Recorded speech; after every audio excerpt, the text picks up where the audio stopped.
Syllabus of General Studies for the UPSC Prelims overwhelm you to initiate your preparation for the Civil Services examination?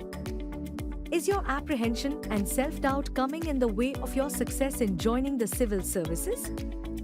Comprehend your preparation for UPSC Prelims 2025 with the fast-track course targeting general studies with innovative curriculum, revision and mentorship.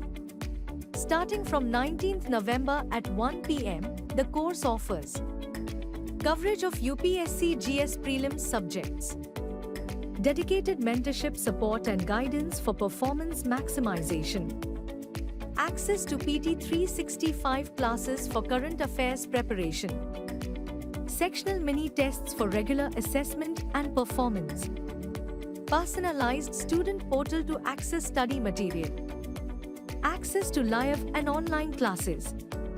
Enroll today and make prelims your stepping stone to proceed to the UPSC mains.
Good morning to all of you. किस expectation के साथ आए हैं आप लोग? क्या purpose है master classes का? सीखने के लिए। इस उद्देश्य से तो सभी क्लासेस में आते हैं। क्या सीखने के लिए? जी अच्छा, बड़ी ही रियलिस्टिक और व्यवहारिक तरह की उम्मीद है इनकी कि इन दो टॉपिक्स से अगर क्वेश्चन पूछे जाएं प्रीलिम्स और मेंस में तो वो हल हो जाएं। ठीक है, इसके अलावा बेसिकली ये जो मास्टर क्लासेस सीरीज है इसका उद्देश्य है कि करंट से जुड़े हुए टॉपिक का विश्लेषणात्मक पहलू आपके सामने रखा जा सके। और इसी को ध्यान में रखते हुए आज के सेशन के लिए जो दो टॉपिक हमने उठाए हैं उसमें पहला टॉपिक है FTA या फ्री ट्रेड एग्रीमेंट, जिसे हिंदी में हम क्या कहते हैं? मुक्त व्यापार समझौता। और दूसरा टॉपिक है MSP न्यूनतम समर्थन मूल्य। तो चलिए पहले टॉपिक के साथ शुरुआत करते हैं और पहला टॉपिक है फ्री ट्रेड एग्रीमेंट, मुक्त व्यापार समझौता।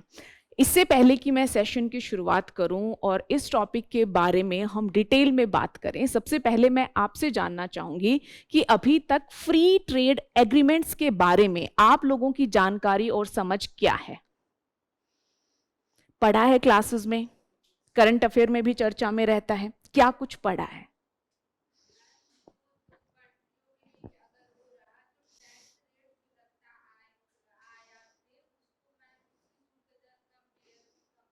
ठीक है, फ्री ट्रेड एग्रीमेंट होता क्या है, आपने वो समझाने की कोशिश की। जी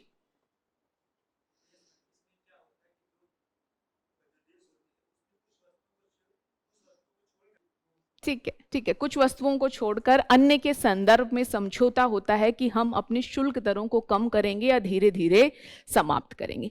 ये तो आप लोग मुझे बता रहे हैं कि फ्री ट्रेड एग्रीमेंट होता क्या है। अच्छा, हाल फिलहाल में ये चर्चा में रहा, क्योंकि मैंने कहा था कि मास्टर क्लासेस में हम कोशिश करेंगे कि करंट अफेयर से जुड़े हुए जो टॉपिक्स हैं उनको हम डील करें, उनका विश्लेषणात्मक पक्ष हम आपके सामने लेकर आए। तो ये एफटीए हाल फिलहाल में चर्चा में रहा है, और रहा है तो क्यों रहा है? ठीक है, एक तो मॉरिशस, यूएई, और इसके अलावा ऑस्ट्रेलिया, इसके अलावा yes European free trade association. Europe के कुछ राष्ट्रों के साथ हमने फ्री ट्रेड एसोसिएशन किया, जिसके चलते ये फ्री ट्रेड एग्रीमेंट चर्चा में रहे। इसके अलावा न्यूज़पेपर आप लोग पढ़ रहे हैं, कुछ समय पहले ही एक आर्टिकल आया था। आर्टिकल क्या कह रहा था कि भारत पहले क्या करेगा कि भारत के जो फ्री ट्रेड एग्रीमेंट्स हैं उनकी समीक्षा करेगा, उसके बाद नए फ्री ट्रेड एग्रीमेंट्स की तरफ बढ़ेगा। क्योंकि कारण क्या है, भारत के जो फ्री ट्रेड एग्रीमेंट्स हैं वो कहीं ना कहीं भारत के पक्ष में ज्यादा लाभकारी नहीं रहे। जितना लाभ भारत को मिलना चाहिए उतना लाभ भारत को नहीं मिला। इस हेतु एक रिपोर्ट भी आती है जिसका नाम था GTRI, global trade research initiative report. ये रिपोर्ट भी यही कहती है कि भारत ने जो FTA किए हैं वो भारत के लिए ज्यादा लाभकारी नहीं रहे। अर्थात FTAs के माध्यम से भारत में आयात तो बढ़ा, लेकिन भारत जितना निर्यात बढ़ा सकता था उतना निर्यात नहीं बढ़ा पाया। इसलिए भारत अपने अधिकांश फ्री ट्रेड एग्रीमेंट जो पार्टनर्स हैं उनके साथ घाटे की स्थिति में है।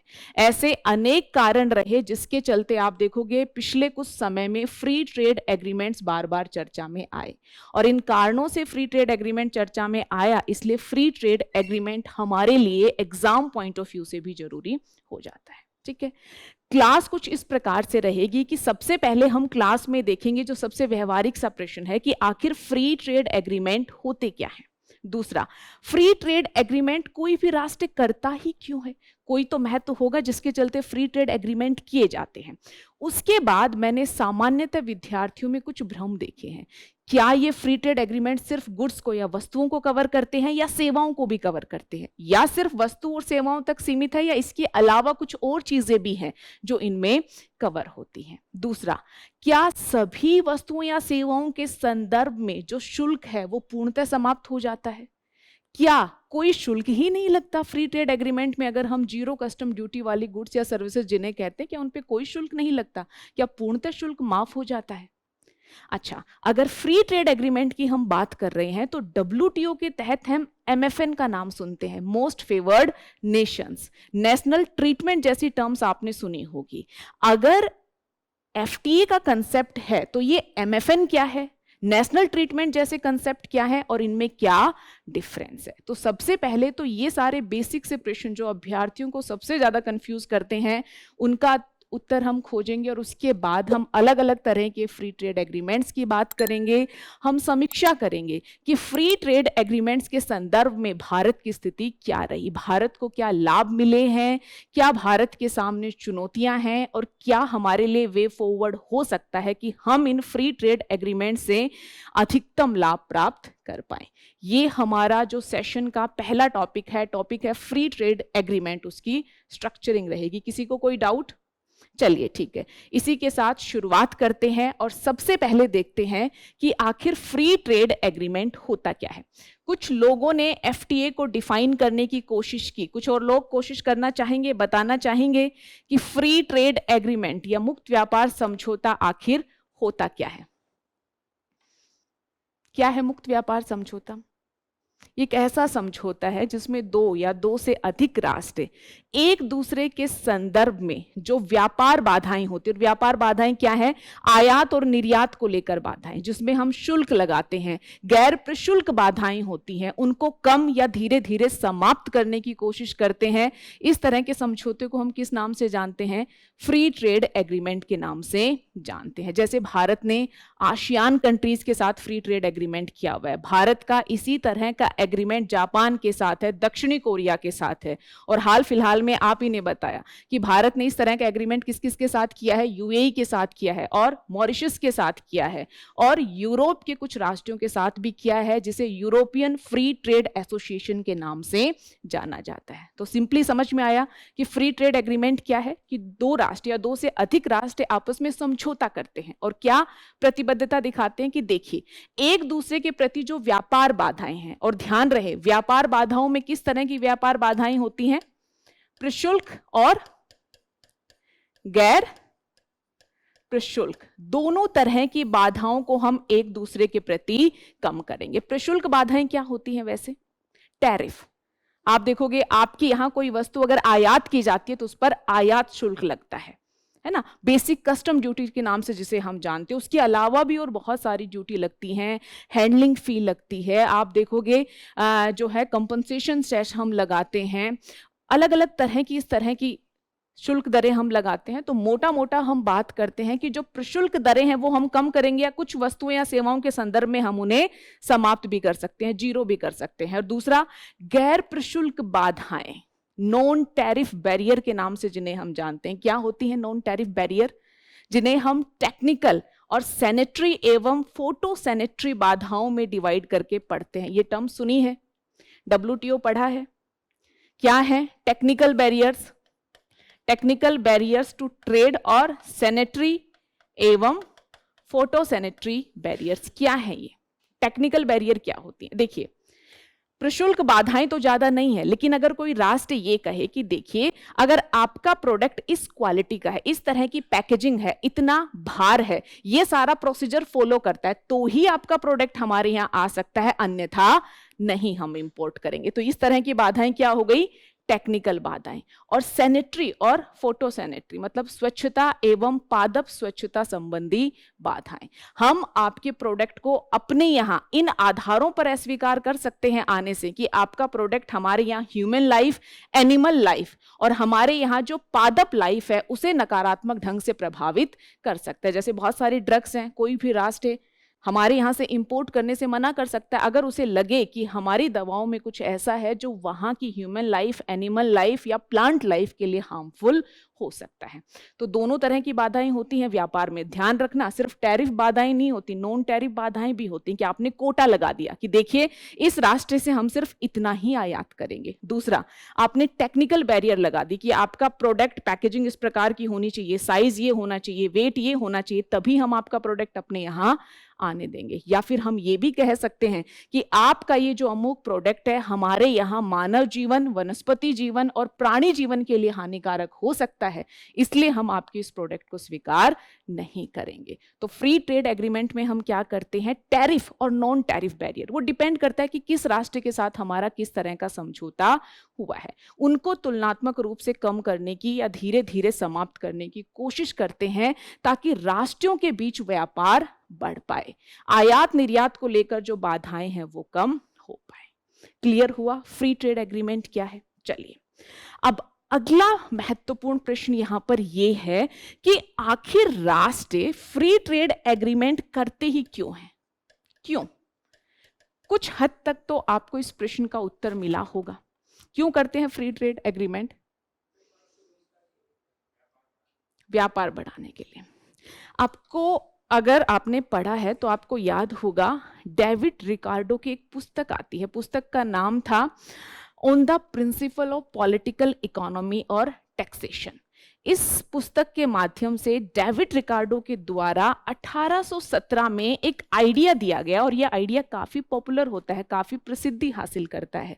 आइडिया बहुत ही सिंपल था, हमें सिर्फ नाम नहीं पता होगा लेकिन आइडिया हम सभी को पता है, हमें विदित है कि आइडिया क्या था। आइडिया क्या था? डेविड रिकार्डो क्या कहते हैं कि राष्ट्रों को आपस में व्यापार करना चाहिए, अंतरराष्ट्रीय व्यापार को बढ़ावा देना चाहिए। क्यों देना चाहिए? सबसे महत्वपूर्ण बात वो क्या कहते हैं?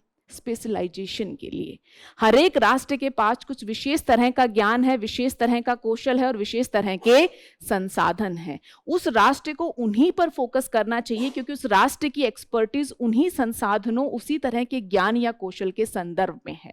जहां संसाधन नहीं है, जहां कौशल नहीं है, जहां स्कार्सिटी है, वहां पर राष्ट्र को अनावश्यक फोकस नहीं करना चाहिए, बल्कि उन चीजों की आपूर्ति कहां से करनी चाहिए? आयात के माध्यम से करनी चाहिए। इससे क्या होगा? संसाधन दक्षता आएगी, उत्पादन दक्षता आएगी, और साथ ही सबसे ज्यादा लाभान्वित कौन होंगे? ग्राहक वर्ग। उनको सही मूल्य पर अच्छी गुणवत्ता की चीजें उपलब्ध हो पाएंगी। तो सबसे पहला महत्व तो फ्री ट्रेड एग्रीमेंट का यही है कि ये राष्ट्रों के बीच व्यापार को बढ़ावा देता है। जो सामान्य व्यापार चल रहा होता है, अगर फ्री ट्रेड एग्रीमेंट हो जाता है तो ये पॉसिबिलिटी बनती है कि बाधाएं कम हो गई तो राष्ट्रों के बीच लेन देन तेजी से बढ़ेगा। तो सबसे पहला और सबसे मूलभूत लाभ यही है। दूसरा पॉइंट यही से निकल के आया कि इससे ग्राहक लाभान्वित होंगे, उपभोक्ता लाभान्वित होंगे, उनको अच्छी गुणवत्ता की चीजें तुलनात्मक रूप से कम कीमत पर मिल जाएगी। साथ ही व्यापार विविधीकरण भी होगा, डाइवर्सिफिकेशन भी होने की संभावना इससे बनती है। इसके अलावा क्या इससे प्रतिस्पर्धा नहीं बढ़ेगी? मान लीजिए मैं भारत हूं, आप जापान हैं, हम लोगों ने फ्री ट्रेड एग्रीमेंट किया हुआ है, तो इससे क्या होगा कि हमारा आपस में व्यापार बढ़ेगा, तो मुझे आपके बाजार में बेहतर बढ़त मिलेगी, तो मेरा जो प्रोडक्ट है आपके मार्केट में कॉम्पिटिटिव हो जाएगा। क्यों? क्योंकि हमने टैरिफ रेट कम कर दी है। टैरिफ रेट कम होने के चलते मेरा उत्पाद तुलनात्मक रूप से आपके यहां सही दरों पर बिकेगा, तो अन्य बाजारों के जो उत्पाद हैं या अन्य राष्ट्रों के जो उत्पाद हैं उसके सापेक्ष मेरे उत्पाद को बढ़त मिलेगी। तो इससे प्रतिस्पर्धात्मक लाभ भी मिलता है। और लास्ट बट नॉट लिस्ट, इससे राष्ट्र के जो उत्पादन में लगे हुए लोग हैं, जो कंपनीज हैं, उनमें भी प्रतिस्पर्धा देखने को मिलती है। फ्री ट्रेड एग्रीमेंट है, बहुत सारी चीजों को लेकर प्रशुल्क दरों को हमने कम कर दिया या लगभग समाप्त कर दिया। अब मान लीजिए कि भारत में पहले हम संरक्षणवादी नीति अपनाते थे, मतलब अपने बहुत सारे प्रोडक्ट को हम सुरक्षा देते थे, तो उत्पादक अपने ढंग से उत्पादन में लगे हुए थे, क्योंकि उनको पता था कि बाहर से कोई प्रोडक्ट तो आना नहीं है, आप ही का प्रोडक्ट बिकेगा यहाँ पर, तो उत्पादन में वो दक्षता लाने पर ज्यादा विचार नहीं करते थे। अब फ्री ट्रेड एग्रीमेंट हमने बहुत सारे राष्ट्रों से कर लिया है, बाहर का उत्पाद हमारे यहाँ आएगा, है ना, और अगर वो गुणवत्ता में अच्छा है और कम मूल्य पर है तो उसकी मांग बढ़ जाएगी। तो इससे घरेलू जो उद्योग है, जो सेवा क्षेत्र है, उसमें भी प्रतिस्पर्धा का भाव देखने को मिलता है और अंततः उत्पादन दक्षता बढ़ती है। मोटा मोटा ये सारे कारण हैं जिससे प्रेरित होकर राष्ट्रों के द्वारा फ्री ट्रेड एग्रीमेंट्स किए जाते हैं। क्लियर हुआ इतना? अब अगला हमारा प्रश्न था कि आखिर भ्रम क्या है, कंफ्यूजन क्या है। एक मुझे पता है कि आप सबको ये कंफ्यूजन होगा कि फ्री ट्रेड एग्रीमेंट्स आखिर डील किसको करता है? वस्तु, सेवा, क्या? फ्री ट्रेड एग्रीमेंट में होता क्या है, कोई बताना चाहेगा?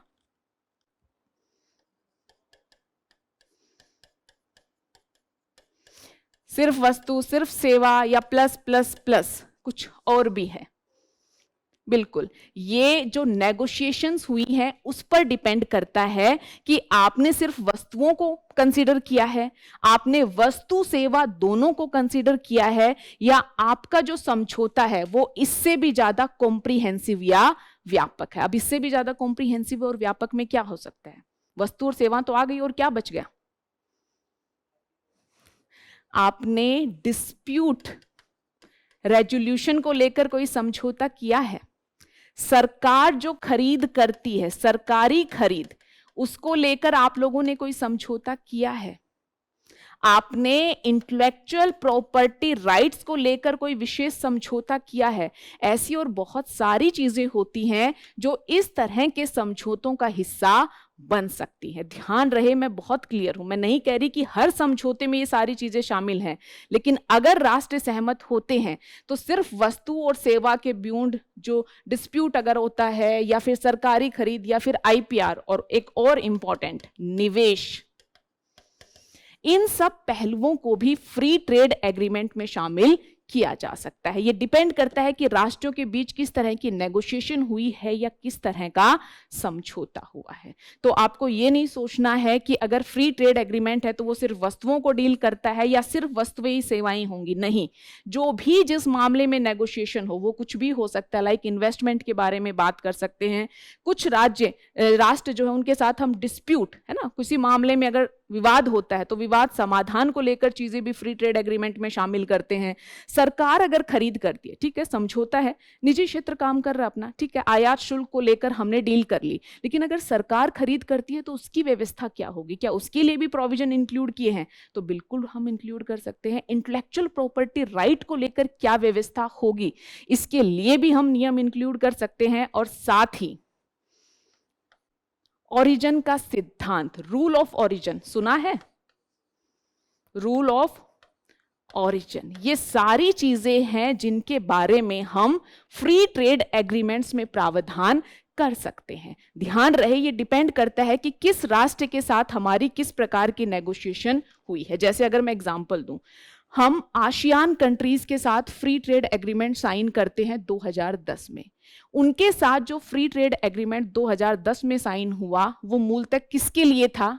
वस्तुओं के संदर्भ में। बाद में हम एक स्पेसिफिक एग्रीमेंट और लेकर आते हैं जो सेवाओं से जुड़ा हुआ था। दूसरी तरफ अगर हमने सिंगापुर के साथ जो कॉम्प्रिहेंसिव इकोनॉमिक कॉरपोरेशन एग्रीमेंट किया है उसकी बात करें तो उसमें वस्तुएं भी शामिल हैं, उसमें सेवाएं भी शामिल हैं और उसमें इन्वेस्टमेंट भी शामिल है। तो ये डिपेंड करता है कि किस तरह की नेगोशिएशन हुई, किन किन पहलुओं पर हम राजी हुए हैं, म्यूचुअल हम में सहमति बनी है, उनको हम किस में शामिल कर लेते हैं? फ्री ट्रेड एग्रीमेंट में शामिल कर लेते हैं। तो अपने आप को रेस्ट्रिक्ट नहीं करना है आपको कि हाँ सिर्फ वस्तु है या सिर्फ सेवा है, और बहुत सारे ऐसे पहलू हो सकते हैं जिनको हम फ्री ट्रेड एग्रीमेंट में शामिल करते हैं। और जैसे ही ये फ्री ट्रेड एग्रीमेंट और कॉम्प्रिहेंसिव हो जाता है तो फिर अलग अलग नाम है, सुना होगा ना, पहले पीटीए प्रेफरेंशियल ट्रेड एग्रीमेंट, फिर है एफटीए, आगे हम देखेंगे फ्री ट्रेड एग्रीमेंट, और उसके बाद सीईसीपी, है ना, क्या है? कॉम्प्रिहेंसिव इकोनॉमिक पार्टनरशिप एग्रीमेंट और कॉम्प्रिहेंसिव इकोनॉमिक कॉर्पोरेशन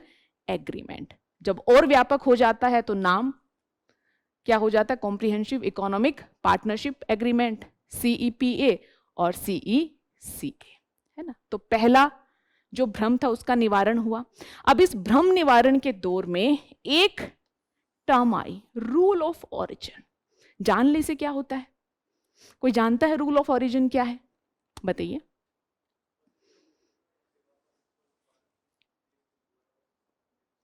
बिल्कुल, बहुत अच्छा आपने बताया। देखिए जरा सोचिए, ये है इंडिया।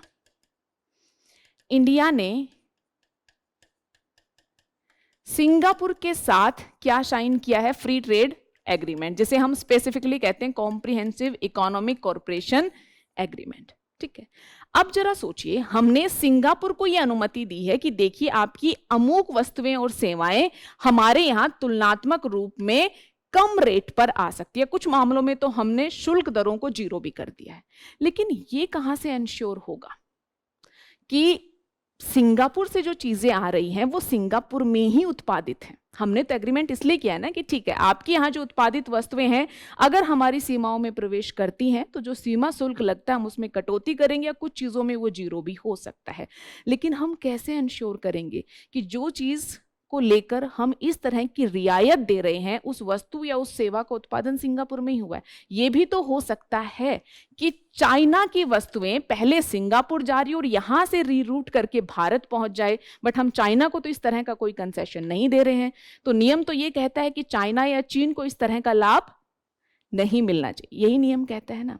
तो इस व्यवस्था को सही करने के लिए जो सिस्टम काम करता है उसे हम किस नाम से जानते हैं?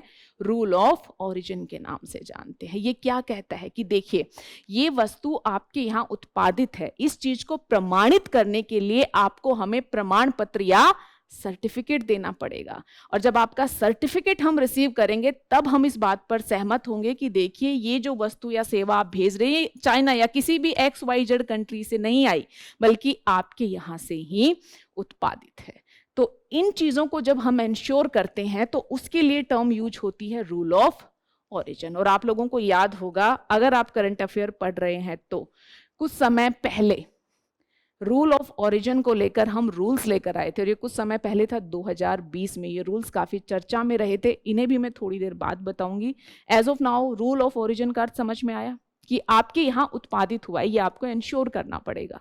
आपके यहाँ अथॉरिटी होगी जो सर्टिफिकेट रिलीज करेगी, उसके आधार पर हम मानेंगे कि वस्तु आपके यहाँ ही उत्पादित। बस एक छोटी सी बात मैं बताना चाहूंगी कि हर एक कंट्री के साथ हमारी डील होती है। आज के समय में आपने ग्लोबल वैल्यू चेन सुना होगा, है ना। किसी भी वस्तु का या बहुत सारी वस्तुओं का निर्माण पूर्णतः एक राष्ट्र पे नहीं हो रहा, तो ऐसे में हम किसी राष्ट्र को बेनिफिट देंगे या नहीं कि वस्तु आपकी है या नहीं, तो उसको लेकर हमने सीमा रखी हुई है। अलग अलग राष्ट्रों के साथ अलग अलग समझौता है। जैसे मान लीजिए कोई एक, मैं इसी माइक की बात करूं, अगर हम इसे सिंगापुर से इंपोर्ट कर रहे हैं तो हम कोई रूल बना देंगे कि एटलीस्ट इस माइक को बनने के बाद जो रेट है इसका टोटल, एटलीस्ट 35% वैल्यू आपने ऐड की हो या उससे ज्यादा, वो कुछ भी हो सकता है परसेंटेज, तो हम मान लेंगे कि ये आपकी है। क्योंकि आज के समय में 100% का कंसेप्ट तो काम कर ही नहीं रहा। हो सकता है इसके जो अंदर का कुछ सिस्टम है किसी दूसरे राष्ट्र से बनकर आया हो, कुछ थोड़ा और वायर वाला सिस्टम किसी दूसरे राष्ट्र से बनकर आया हो, तो हम कहाँ मानेंगे कि आपके द्वारा उत्पादित है या नहीं। तो हमने अलग अलग राष्ट्रों के साथ प्रावधान करके लिमिट निर्धारित की हुई है कि देखिए अगर इतना वैल्यू ऐड आपने किया है इस प्रोडक्ट में तो हम मान लेंगे कि ये आपके यहाँ के ओरिजिन का प्रोडक्ट है और उस पर आप हमें सर्टिफिकेट दिखा दीजिए, हम आपको जो कस्टम रेट्स में कटौती या शुल्क दरों में कटौती का लाभ है वो दे देंगे। अच्छा, भारत में कौन सी अथॉरिटी है? एक्सपोर्ट इंस्पेक्शन काउंसिल, जो ये सारे काम देखती है। थोड़ी देर बाद मैं आपको एक साइट दिखाऊंगी, वहां से आपको एफटीए के बारे में जितनी जानकारी चाहिए मैक्सिमम मिल जाएगी। चलिए मैं दिखा ही देती हूँ, जस्ट गवर्नमेंट साइट्स को विजिट करते रहना चाहिए। ये देखिए, department of commerce, ministry of commerce and industry, government of India. सिर्फ आप डालना इंडियन ट्रेड पोर्टल, इसमें सारी चीजें आपके सामने आ जाएंगी। अब अच्छा, इसमें अलग अलग हेडिंग देखिए, यहां लिखा हुआ है ट्रेड एग्रीमेंट। मैं क्लिक करती हूं ट्रेड एग्रीमेंट पर, ये देखिए प्रिफरेंशियल ट्रेड एग्रीमेंट हमारे कितने हैं, फ्री ट्रेड एग्रीमेंट हमारे कितने हैं, सब यहां पर दिया हुआ है। अच्छा, आप अबाउट में जाइए, यहां पर होगा फ्रीक्वेंटली आस्क्ड क्वेश्चन। अब हमें किसके बारे में पूछे गए प्रश्नों को जानना है? फ्री ट्रेड एग्रीमेंट के बारे में पूछे गए प्रश्नों को लेकर। तो आप देखोगे जितने सारे कंफ्यूजन आपके मन मस्तिष्क में हो सकते हैं, देखिए सारे प्रश्न यहाँ पर दिए गए हैं और अत्यधिक सरल भाषा में सबका उत्तर भी दिया गया है कि मल्टीलैटरलिज्म और एफटीए में क्या संबंध है। अच्छा, रूल ऑफ ओरिजिन क्या है एफटीए के कॉन्टेक्स्ट में, ये रूल ऑफ ओरिजिन कैसे काम करता है, अथोराइज्ड एजेंसी कौन है जो सर्टिफिकेट जारी करती है, क्या पूरा जो है व्यवस्था है। अच्छा, आप देखोगे इसमें नीचे और भी चीजें बताई गई हैं कि preferential trade agreement, free trade agreement, comprehensive economic partnership agreement, है ना, कस्टम यूनियन, कॉमन मार्केट, इन सब में क्या डिफरेंस है। हर एक प्रश्न का उत्तर यहाँ पर दिया गया है। तो जो गवर्नमेंट साइट्स होती हैं वहाँ से हमें मोस्ट ऑथेंटिक और सही जानकारी मिलती है। तो सुझाव है कि इस तरह के साइट्स और पोर्टल को जब आवश्यकता पड़े, जब कॉम्प्रीहेंसिवली बैठ के आप एक टॉपिक को प्रिपेयर कर रहे हैं तो आप जरूर देखेंगे। ठीक है, चलिए, तो जो प्रश्न हम देख रहे थे सबसे पहले कि एफटीएज में क्या इंक्लूड होता है, उत्तर मिला। क्या है उत्तर? क्या इंक्लूड होता है फ्री ट्रेड एग्रीमेंट में? गुड्स भी हो सकती हैं, सर्विसेज भी हो सकती हैं, इन्वेस्टमेंट, निवेश से जुड़े हुए प्रावधान भी हो सकते हैं। और निवेश से जुड़े हुए प्रावधान का बहुत अच्छा एग्जाम्पल है यूरोपियन फ्री ट्रेड एसोसिएशन। ये पहला ऐसा समझौता हुआ है जिसमें अनिवार्यतः हमने क्लोज इंक्लूड किया है। क्या है कि ये जो राष्ट्र हैं जिनके साथ हमने ये समझौता किया है, ये आने वाले 15 सालों में भारत में कितना निवेश करेंगे? $100 बिलियन, है ना। ये कमिटमेंट, प्रतिबद्धता यहाँ पर दिखाई गई है। तो निवेश संबंधी प्रावधान भी हो सकते हैं, सरकारी खरीद से जुड़े हुए नियम भी हम मिलकर निर्धारित कर सकते हैं, इंटेलेक्चुअल प्रॉपर्टी राइट से जुड़ी हुई व्यवस्था भी हो सकती है, रूल ऑफ ओरिजिन से जुड़े हुए नियम भी हो सकते हैं। और इसे उदाहरणों के माध्यम से भी मैंने बताया कि आसियान के साथ इनिशियली जो हमने एग्रीमेंट किया था 2010 में, वो फ्री ट्रेड एग्रीमेंट किससे जुड़ा हुआ था? सिर्फ वस्तुओं से जुड़ा हुआ था और रूल ऑफ ओरिजिन इत्यादि की व्यवस्था थी। अच्छा, जो हमने सिंगापुर से किया उसमें क्या है, चीजें और कॉम्प्रिहेंसिवली डील की गई हैं, उसमें गुड्स भी हैं, सर्विसेज भी हैं, इन्वेस्टमेंट भी है ना। इसी तरह की चीजें आप देखोगे कि अभी हमने यूरोप के कुछ राष्ट्रों के साथ जो समझौता किया है, जो एग्रीमेंट किया है, उसमें भी है। यूएई के साथ जो हमारा समझौता है वो भी काफी कॉम्प्रिहेंसिवली हुआ है। तो क्लियर हुआ कि कुछ भी इंक्लूड हो सकता है, डिपेंड करता है कि क्या टर्म्स और कंडीशन रही और किन किन पॉइंट्स के बीच हमारे बीच नेगोशिएशन हुई, जिन पर अंततः हम लोग सहमत हो गए। ठीक है। दूसरा, क्या हर एक वस्तु या सेवा के संदर्भ में फ्री ट्रेड एग्रीमेंट होने के बाद प्रशुल्क दरें लगभग समाप्त हो जाती हैं? क्या ऐसा है? नहीं है। तो क्या है? जिन सेवाओं और वस्तुओं के संदर्भ में हमारे बीच सहमति बनी है ना। जब हम प्रिफरेंशियल ट्रेड एग्रीमेंट की बात करते हैं, किसकी बात करते हैं? पीटीए। तो यहां पर क्या होती है? पॉजिटिव लिस्ट, सुना होगा पॉजिटिव लिस्ट। पॉजिटिव लिस्ट क्या है कि इन चीजों को लेकर हमारे बीच समझौता हुआ है, इन पर हम दरों को कम करेंगे या समाप्त करेंगे। इससे ज्यादा कॉम्प्रिहेंसिव क्या है? FTA, free trade agreement. यहां पर नेगेटिव लिस्ट होती है। नेगेटिव लिस्ट का मतलब नकारात्मक नहीं समझना। नेगेटिव लिस्ट का मतलब कि बाकी सारी चीजों में तो हम एक दूसरे को जो है कटौती का लाभ देंगे, टैरिफ लाइंस हमारी कम होंगी, लेकिन ये कुछ चीजें हैं जिन पर जो व्यवस्था है वो पहले की तरह रहेगी। तो ये डिपेंड करता है, फिर से मैं कहूंगी कि नेगोशिएशन आप लोगों के बीच क्या हुई है। अगर इनिशियल लेवल का समझौता है तो पॉजिटिव लिस्ट होती है, अन्यथा एक नेगेटिव लिस्ट होती है कि ठीक है, बाकी वस्तुओं और सेवाओं के लिए हम आपको लाभ दे रहे हैं, इन चीजों के लिए हम आपको लाभ नहीं दे पाएंगे। क्यों नहीं दे पाएंगे? क्योंकि किसी राष्ट्र को यह भी लग सकता है कि देखिए, अगर इन वस्तुओं या सेवाओं के संदर्भ में हम शुल्क कटौती करेंगे तो उनका घरेलू उत्पादन क्षेत्र नकारात्मक ढंग से प्रभावित हो सकता है। कई बार यह भी हो सकता है कि कुछ क्षेत्रों से जुड़ी हुई जो प्राधिकरण है, जैसे ड्रग्स का हम एग्जाम्पल ले सकते, दवाओं का हम एग्जाम्पल ले सकते, उनको लगे कि अमुक राष्ट्र से आने वाली चीजें हमारी क्वालिटी या स्टैंडर्ड को मैच नहीं कर रही, तो भी हम उन पर प्रशुल्क या बाधाएं पहले की तरह रख सकते हैं। कुछ भी कारण हो सकता है, लेकिन राष्ट्रों को ये बिल्कुल अनुमति होती है कि आप नेगोशिएट कीजिए और आप अपनी नेगेटिव लिस्ट मेंटेन करके रख सकते हैं। और नेगेटिव लिस्ट का यहाँ पर अर्थ क्या है कि जैसे पहले आपके यहाँ व्यवस्था चल रही थी वैसे ही चलेगी। जो चीजें इस लिस्ट में नहीं है उनको लेकर आपके यहाँ शुल्क में कमी हो जाएगी, या कटौती या पूर्णतः कटौती, जो भी एग्रीमेंट हुआ है वो हो सकता है।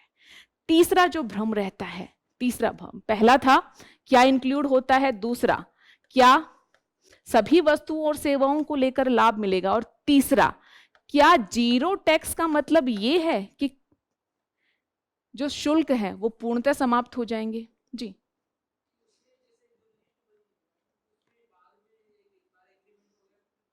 हाँ आते हैं, ये भी अगला प्रश्न है, थोड़ी सी प्रतीक्षा कीजिए। सबसे पहले आप मुझे ये बताएंगे कि क्या पूर्णतः शुल्क माफ हो जाता अगर हम कहें कि कुछ चीजों पर जीरो ड्यूटी है।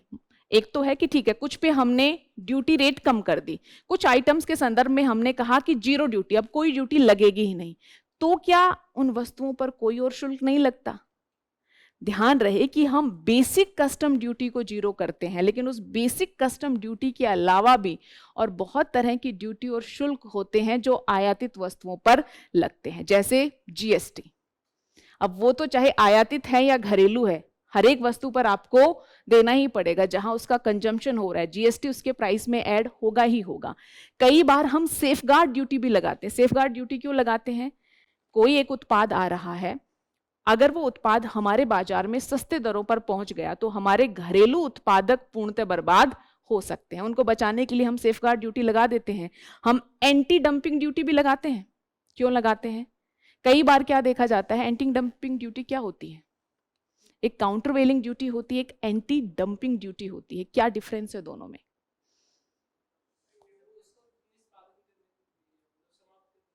ठीक है, हमारे बाजार पर नकारात्मक प्रभाव ना पड़े, हम हमारे उत्पादकों को बचा पाएं। बिल्कुल सही है कि इस हेतु हम एंटी डंपिंग ड्यूटी या काउंटरवेलिंग ड्यूटी का इस्तेमाल करते हैं। बट दोनों हैं क्या और दोनों में अंतर क्या है? देखिए, जब कोई राष्ट्र के कंपनीज लोग अपने प्रोडक्ट को जितना कि उसका कॉस्ट है उससे कम में हमारे यहाँ डंप करने की कोशिश करते हैं, तो उससे क्या होगा? अगर कॉस्ट से कम में डंप कर रहे हैं, इसका प्रभाव क्या होगा? हमारे बाजार में उनकी कीमत कम रहेगी, हमारे जो उत्पादक हैं वो कॉम्पीट नहीं कर पाएंगे, हमारी खुद की प्रोडक्शन क्षमता प्रभावित हो जाएगी। तो ऐसी स्थिति में हमारे उत्पादकों को सुरक्षित करने के लिए जो शुल्क हम लगाते हैं उसे एंटी डंपिंग ड्यूटी कहा जाता है। दूसरा, कई बार कुछ राष्ट्रों की सरकारें वहां के उत्पादन यूनिट्स को सब्सिडी देती हैं, उस सब्सिडी के प्रभाव से उनका उत्पाद तुलनात्मक रूप से सस्ता हो जाता है। सब्सिडी दे दी, आपका प्रोडक्ट सस्ता हो गया।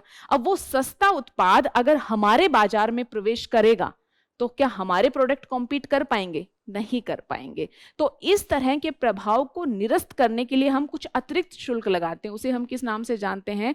काउंटरवेलिंग ड्यूटी के नाम से जानते हैं। क्या होगा? शुल्क लग गया, मान लीजिए रेट कम था, शुल्क लगते ही रेट बढ़ जाएगा, तो वो महंगी दर पर हमारे बाजार में आएगा, तो हमारे जो उत्पादक हैं वो नकारात्मक ढंग से प्रभावित नहीं होंगे। हैंडलिंग फी, ऐसी और बहुत सारे शुल्क या फी होती हैं, किसके अलावा? बेसिक कस्टम ड्यूटी के अलावा जो इंपोर्ट पर लगती हैं। तो ध्यान रहे, ये जो समझौता होता है इसमें बेसिक कस्टम ड्यूटी को कम किया जाता है या जीरो किया जाता है, उसके अलावा जो और सारी ड्यूटी या चार्जेस होते हैं वो बने रहते हैं। तो कभी भी ये मिथ या भ्रम अपने दिमाग में नहीं पालना कि अगर हमने किसी राष्ट्र से फ्री ट्रेड एग्रीमेंट किया है और उसमें कुछ वस्तुओं और सेवाओं को लेकर हम कह रहे हैं कि आप 0% की जो है कस्टम ड्यूटी के साथ हमारे यहाँ भेज सकते हैं, हम कोई अतिरिक्त शुल्क नहीं लगाएंगे, तो इसका मतलब ये नहीं कि उन पे कोई शुल्क नहीं लगेगा, इसके अलावा जो बाकी शुल्क और चार्जेस होते हैं वो उन पर डेफिनेटली लगेंगे। जी, हैंडलिंग फी वगैरह, हाँ हैंडलिंग फी वगैरह ये सब चीजें वहां पर लगती हैं। हैंडलिंग, जैसे आप लेकर आ रहे हो, आप उसे हैंडल, अपना पूरा मटेरियल हैंडल कर रहे हो, तो वहां पर भी आपको कुछ शुल्क इत्यादि पे करने पड़ते हैं। अच्छा, अब आते हैं फोर्थ भ्रम, जो आपका प्रश्न था, once a FTA is always a FTA. एक बार जो टर्म्स और कंडीशन डिसाइड हो गई वो सदैव रहेंगी, बल्कि समीक्षा होती है। एफटीए में स्वयं ये प्रावधान होता है कि इतने वर्ष के अंतराल के बाद हम एफटीए की समीक्षा करेंगे, और समीक्षा के बाद अगर सहमति बनती है तो टर्म्स और कंडीशंस को फिर से रीनेगोशिएट किया जा सकता है। अभी कुछ दिन पहले इंडियन एक्सप्रेस में एक आर्टिकल आया था जो क्लियरली कह रहा था कि भारत अभी ये सोच रहा है कि नए राष्ट्रों से एफटीए करने से हमें कोई ज्यादा बेनिफिट नहीं मिल रहा। ओमान इत्यादि के साथ हम एफटीए की बात कर रहे थे, अभी हम उनको रोककर पहले क्या करेंगे, हमारे जो ऑलरेडी एफटीएज हैं हम उनकी समीक्षा करेंगे, क्योंकि कहीं ना कहीं जो लाभ उन्हें हमें देना चाहिए था वो लाभ हमें नहीं दे पा रहे हैं। तो मिला उत्तर कि बिल्कुल हम समीक्षा कर सकते हैं, प्रावधान होता है, रीनेगोशिएशन हो सकती है। पांचवा मिथ कि अगर फ्री ट्रेड एग्रीमेंट जो हमने समझा वो है, तो ये मोस्ट फेवर्ड नेशन का कंसेप्ट या नेशनल ट्रीटमेंट का कंसेप्ट क्या है, और फ्री ट्रेड एग्रीमेंट्स का डब्ल्यूटीओ से क्या कोई संबंध है, और है तो क्या है। जैसे जैसे क्लास प्रोग्रेस कर रही है आपको एक चीज समझ में आ रही है कि कंसेप्चुअल क्लैरिटी कितनी जरूरी है। आप सभी ने फ्री ट्रेड एग्रीमेंट के बारे में पढ़ा होगा, लेकिन बहुत सारे भ्रम हमारे दिमाग में बने रहते हैं। इतना पढ़ने के बाद भी अगर एक सिंपल क्वेश्चन आ जाए ना कि फ्री ट्रेड एग्रीमेंट में हम वस्तु, सेवाएं, ये इन सबको इंक्लूड करते हैं, तो भी हम एक बार के लिए कंफ्यूज हो जाएंगे, अरे उसमें तो हमने सिर्फ गुड्स पढ़ा था, अच्छा सर्विसेज भी आती हैं क्या, इसके अलावा भी कुछ आता है क्या। इसलिए पढ़ते टाइम जितना जरूरी है उतना जिज्ञासु बनना आवश्यक है। जितना जिज्ञासु आप बनते हैं चीजों का उत्तर आपको मिलता हुआ चला जाता है। तो अब नेक्स्ट और फिफ्थ जो कंफ्यूजन है वो है WTO, FTA, MFN, national treatment, इनमें किस तरह का सहसंबंध है। सहसंबंध आप लोग बताइए, इससे पहले मैं आप लोगों से जानना चाहूंगी कि एमएफएन क्या है। मोस्ट फेवर्ड नेशन टर्म सुनी है, भारत पाकिस्तान के संदर्भ में काफी चर्चा में रही थी कुछ वर्ष पहले, आखिर ये है क्या।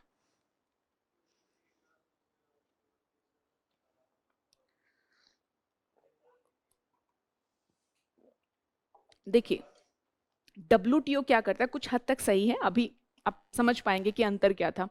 डब्ल्यूटीओ क्या करता है, क्या काम है डब्ल्यूटीओ का, व्यापार प्रभावी ढंग से चलता रहे, या फिर व्यापार में होने वाली विकृतियां या डिस्टोर्शंस हैं उनको कम किया जा सके, यही कोशिश डब्ल्यूटीओ करता है। तो डब्ल्यूटीओ के तहत व्यवस्था की गई है मोस्ट फेवर्ड नेशन। मतलब क्या है, डब्ल्यूटीओ कहता है कि देखिए, राष्ट्र एक दूसरे के प्रति भेदभाव नहीं कर सकते।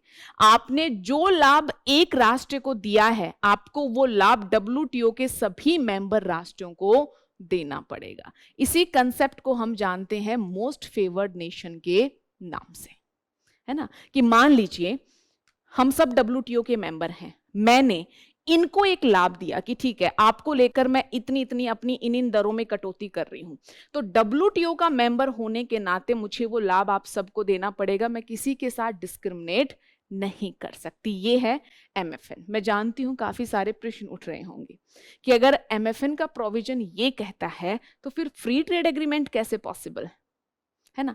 इस पर हम आएंगे, थोड़ा सा धैर्य रखिए। दूसरा क्या है, नेशनल ट्रीटमेंट। नेशनल ट्रीटमेंट का प्रावधान क्या कहता है कि देखिए, आपकी कोई वस्तु जब मेरे यहाँ प्रवेश करेगी तो प्रवेश करने के बाद उस वस्तु को वैसे ही ट्रीट किया जाएगा जैसे कि राष्ट्र स्तर की सेम वस्तु को ट्रीट किया जाता है। मतलब आपकी वस्तु के साथ किसी विशेष तरह का भेदभाव नहीं किया जाएगा, उसे नेशनल ट्रीटमेंट मिलेगा। जैसा कि मेरे यहाँ की, जैसे आपने फॉर एग्जाम्पल, फिर से हम इसी स्पीकर माइक पर आते हैं, है ना। मेरे यहाँ भी बन रहा है, आपके यहाँ ठीक है, प्रवेश किया, कस्टम ड्यूटी थी, दी। जब बाजार में उतर गया तो कोई सरकार इन चीजों के साथ विशेष तरह का भेदभाव नहीं करेगी। इनको भी बिकने का, बाजार तक पहुंचने का उतना ही अवसर मिलेगा जितना कि मेरे उत्पादों को या भारत के उत्पादों को मिल रहा है। समझ में आया, मोस्ट फेवर्ड नेशन और नेशनल ट्रीटमेंट। अब जो सबसे बड़ा प्रश्न है, और ये सारी व्यवस्था किसके तहत है, डब्ल्यूटीओ के तहत है। अब जो बड़ा प्रश्न है वो ये है कि जब मोस्ट फेवर्ड नेशन का क्लोज ये कहता है कि सब राष्ट्रों को आप समान लाभ दोगे, डब्ल्यूटीओ के एक मेंबर राष्ट्र को जो आपने लाभ दिए हैं वो सबको देने पड़ेंगे, तो फिर फ्री ट्रेड एग्रीमेंट आखिर पॉसिबल कैसे है। इसमें कुछ एक्सेप्शन है। मोस्ट फेवर्ड नेशन का जो प्रावधान है उसमें कुछ एक्सेप्शन है। एक्सेप्शन क्या कहते हैं कि अगर आप किसी राष्ट्र के साथ कोई फ्री ट्रेड एग्रीमेंट करते हैं, और डब्ल्यूटीओ ने अगर कहा है तो डब्ल्यूटीओ फ्री ट्रेड एग्रीमेंट्स को पता है क्या कहता है, रीजनल ट्रेड एग्रीमेंट। एक टर्म वो कॉम्प्रिहेंसिवली यूज करता है, रीजनल ट्रेड एग्रीमेंट्स। तो मोस्ट फेवर्ड नेशन का जो दर्जा है उसका एक एक्सेप्शन डब्ल्यूटीओ के द्वारा दिया गया है। और एक्सेप्शन क्या कहता है, एक्सेप्शन कहता है कि अगर आपने किसी के साथ रीजनल ट्रेड एग्रीमेंट किया है तब आप बिना किसी संदेह के उसे अन्य की तुलना में ज्यादा छूट या ज्यादा रियायतें दे सकते हैं। दूसरा क्या कहता है, अगर कोई डेवलपिंग नेशन है तो भी आप उसके प्रोडक्ट को अपने यहाँ ज्यादा पहुंच दे सकते हैं। क्यों? क्योंकि उनकी स्थिति उतनी अच्छी नहीं है, उन्होंने उतना डेवलपमेंट नहीं किया है, तब आप उनके साथ विशेष तरह का व्यवहार कर सकते हैं। ये प्रावधान है। और अगर आपको लगता है कि कोई वस्तु आपके बाजार में प्रवेश कर रही है, किसी तरह का डिस्क्रिमिनेशन हुआ है उसके प्राइसिंग मैकेनिज्म में, तो भी आप उसके साथ विशेष तरह का व्यवहार कर सकते हैं। ये कुछ एक्सेप्शन डब्ल्यूटीओ के द्वारा दिए गए।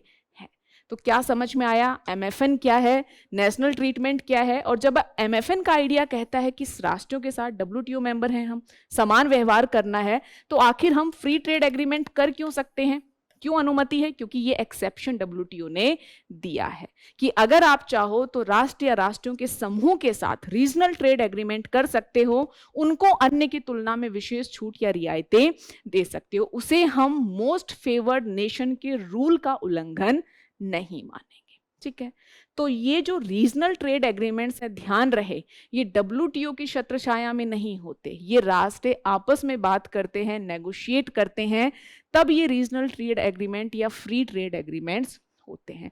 डब्ल्यूटीओ की अपनी अलग व्यवस्था है जो most favoured nation, national treatment, है ना, इन सब के संदर्भ में काम करती है। क्लियर हुआ? नहीं नहीं, ये डब्ल्यूटीओ के अंतर्गत नहीं है। इसमें राष्ट्र खुद नेगोशिएट करते हैं, आपस में बात करते हैं, राष्ट्रों का समूह या एकल राष्ट्र आपस में बात करते हैं और समझौते तक पहुंचते हैं। हाँ, लेकिन कोई भी एग्रीमेंट हो, अंत में डब्ल्यूटीओ के रूल तो काम करते हैं। और मेजर रूल क्या है कि आप कुछ भी ऐसा नहीं करोगे जिससे मार्केट डिस्टॉर्ट हो। आप अपने एग्रीमेंट कीजिए, एक दूसरे को रियायतें दीजिए, लेकिन कुछ ऐसा नहीं करना जिससे वैश्विक व्यापार पर नकारात्मक प्रभाव पड़े। जी, कौन सा? नहीं नहीं जी, आपका प्रश्न है कि किसी के भी साथ ही एग्रीमेंट किया जा सकता है। बिल्कुल, फ्री ट्रेड एग्रीमेंट तो आप किसी के साथ भी कर सकते हैं, क्योंकि मैंने बताया कि अगर ये व्यवस्था डब्ल्यूटीओ के तहत है ही नहीं तो फिर आप किसी भी राष्ट्र के साथ समझौता कर सकते हैं। बट आप देखोगे कि मैक्सिमम कंट्रीज तो WTO की सदस्य हैं ही, कुछ राष्ट्रों को छोड़कर। ठीक है, यहां तक क्लियर हुआ। चलिए, अब फ्री ट्रेड एग्रीमेंट्स को लेकर हमारे भ्रम तो कुछ दूर हुए। अगला जो जरूरी पहलू है वो है कि हम अलग अलग तरह के, अभी तक मैंने एक टर्म यूज की कॉम्प्रिहेंसिवली, वो टर्म क्या थी? Free trade agreement. लेकिन फ्री ट्रेड एग्रीमेंट जो एक शतरक है उसके तहत भी तो अलग अलग टर्म यूज होती हैं। और कौन कौन सी टर्म यूज होती हैं देखिए। सबसे पहले प्रिफरेंशियल ट्रेड एग्रीमेंट, फिर फ्री ट्रेड एग्रीमेंट FTA, फिर कॉम्प्रिहेंसिव इकोनॉमिक कॉर्पोरेशन या partnership agreement, custom union, common market और फाइनली इकोनॉमिक यूनियन। इन दोनों को हम मोटा मोटा एक ही कंसीडर करेंगे क्योंकि इनमें एज सच कोई ज्यादा डिफरेंस नहीं होता, ये अलग अलग नाम दिए जाते हैं। तो कोई बताएगा? ये तो हम बेसिक क्लासेस में बहुत ज्यादा पढ़ते हैं कि प्रिफरेंशियल ट्रेड एग्रीमेंट क्या है, फ्री ट्रेड एग्रीमेंट क्या है और क्या डिफरेंस है, क्या सिमिलरिटी है। प्रिफरेंशियल ट्रेड एग्रीमेंट क्या होता है?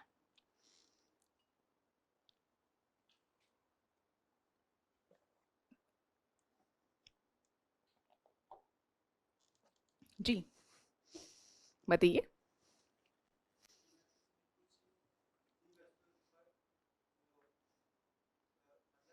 हाँ हाँ, बिल्कुल बिल्कुल सही आप लोग बता रहे हैं। देखिए, प्रिफरेंशियल ट्रेड एग्रीमेंट में क्या होता है?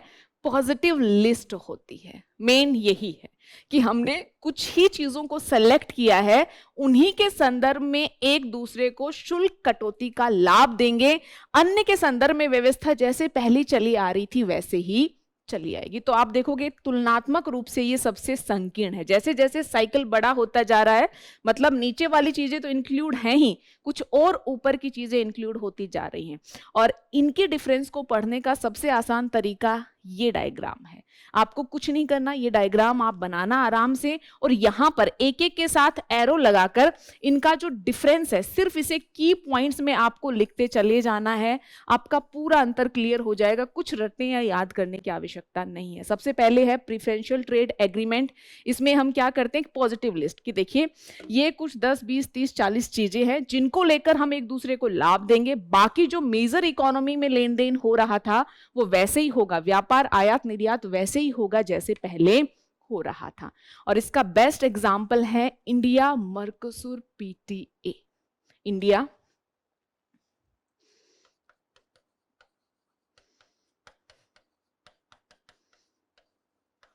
Mercosur preferential trade agreement. कौन सी कंट्रीज हैं ये? अर्जेंटीना, ब्राजील, उरुग्वे, बोल्विया इत्यादि, इनके साथ हमारा प्रिफरेंशियल ट्रेड एग्रीमेंट है। मतलब सिर्फ कुछ चीजों को लेकर ही हमने एक दूसरे को रियायतें दी हैं, बाकी के संदर्भ में जैसे व्यवस्था काम कर रही थी वैसे करेगी। ठीक है, इससे जब हम आगे बढ़ते हैं तो जो एक कॉमन टर्म हम यूज करते हैं free trade agreement, free trade agreement आ जाता है। अच्छा, फ्री ट्रेड एग्रीमेंट क्या है? इसमें ये जो पॉजिटिव लिस्ट है ये किसमें कन्वर्ट हो जाती है? नेगेटिव लिस्ट में। मतलब कुछ चीजें रहेंगी जिनको लेकर हम एक दूसरे को रियायतें या लाभ नहीं देंगे, बाकी मैक्सिमम चीजों को लेकर हम टैरिफ कटौती का लाभ एक दूसरे को देंगे। और फ्री ट्रेड एग्रीमेंट का बहुत अच्छा एग्जाम्पल है India ASEAN free trade agreement, है ना, ये आप दे सकते हैं। चलिए, अगला है कॉम्प्रिहेंसिव इकोनॉमिक कॉर्पोरेशन या पार्टनरशिप एग्रीमेंट। इसमें आप जापान का एग्जाम्पल भी दे सकते हो, इसमें आप सिंगापुर का एग्जाम्पल भी दे सकते हो, इसमें हम क्या करते हैं दक्षिणी कोरिया का एग्जाम्पल भी दे सकते हो। इस तरह के एग्रीमेंट्स में हम क्या करते हैं कि हमारे एग्रीमेंट्स कंपैरेटिवली कॉम्प्रिहेंसिव हो जाते हैं। इसमें हम सिर्फ वस्तु सेवाओं तक सीमित नहीं रहते, बल्कि और भी जो चीजें हमें जरूरी लगती है, क्या जरूरी लगती है, जैसे हम इन्वेस्टमेंट को भी इंक्लूड कर सकते हैं, है ना, और भी बहुत सारी चीजें, जैसे हम सरकारी खरीद इत्यादि के नियम भी यहां पर लागू कर सकते हैं। तो जैसे ही हमारे बीच नेगोशिएशन, समझौता, डील कॉम्प्रिहेंसिव हो जाती है, तो उस तरह के FTA के लिए जो टर्म्स यूज होती हैं वो है कॉम्प्रिहेंसिव इकोनॉमिक पार्टनरशिप या कॉर्पोरेशन एग्रीमेंट्स। क्लियर है?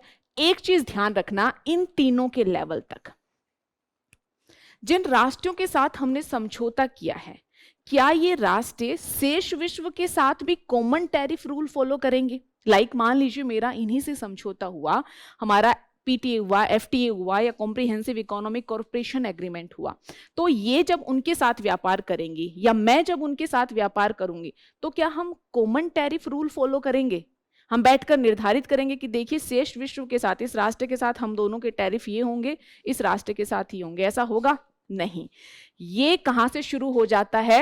अगले चरण से, जिसे हम क्या कहते हैं? Custom union. धीरे धीरे आर्थिक एकीकरण नीचे से ऊपर की तरफ बढ़ता जा रहा है। कस्टम यूनियन में क्या होता है? बहुत सारी चीजों पर शुल्क लगभग 0 हो जाता है। साथ ही राष्ट्र जिनके बीच ये समझौता हुआ है वो अन्य राष्ट्रों के साथ भी कॉमन टैरिफ नीति का अनुसरण करते हैं। यानी अगर आपके साथ मैं और ये, हम अलग अलग राष्ट्र हैं तीनों, व्यापार करेंगे तो प्रशुल्क दरें बराबर होंगी, मैं भी सेम वो भी सेम। हमारी जो टैरिफ नीति है फिर वो शेष विश्व के लिए भी समान हो जाएगी। इस तरह का एकीकरण हो तो हम इसे किस नाम से जानते हैं? कस्टम यूनियन के नाम से जानते हैं। आगे हम बढ़ते हैं कॉमन मार्केट। ये और गहन तरह का आर्थिक एकीकरण है, जब हम एक दूसरे को ये अनुमति दें कि देखिए हमारे बीच आपस में पूंजी और लोगों की मुफ्त आवाजाही संभव है, तो इसे हम किस नाम से जानते हैं?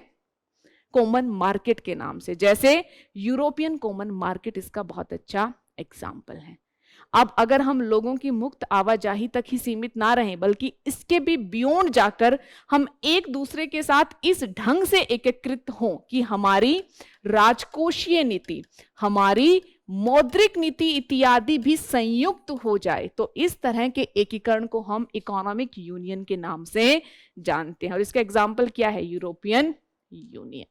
तो आप देख रहे हो कि धीरे धीरे नीचे से लेकर जब हम ऊपर की तरफ जा रहे हैं तो आर्थिक एकीकरण हमारा बढ़ता चला जा रहा है। इसको कुछ याद नहीं रखना, simply preferential trade agreement, positive list, संकीर्ण है कि कुछ ही चीजों को लेकर छूट दी है, बाकी में नियम एज इट इज है। एफटीए कंपैरेटिवली कॉम्प्रिहेंसिव, इसमें एक नेगेटिव लिस्ट आ जाती है, बाकी चीजों को लेकर एक दूसरे को रियायतें दी जाती हैं।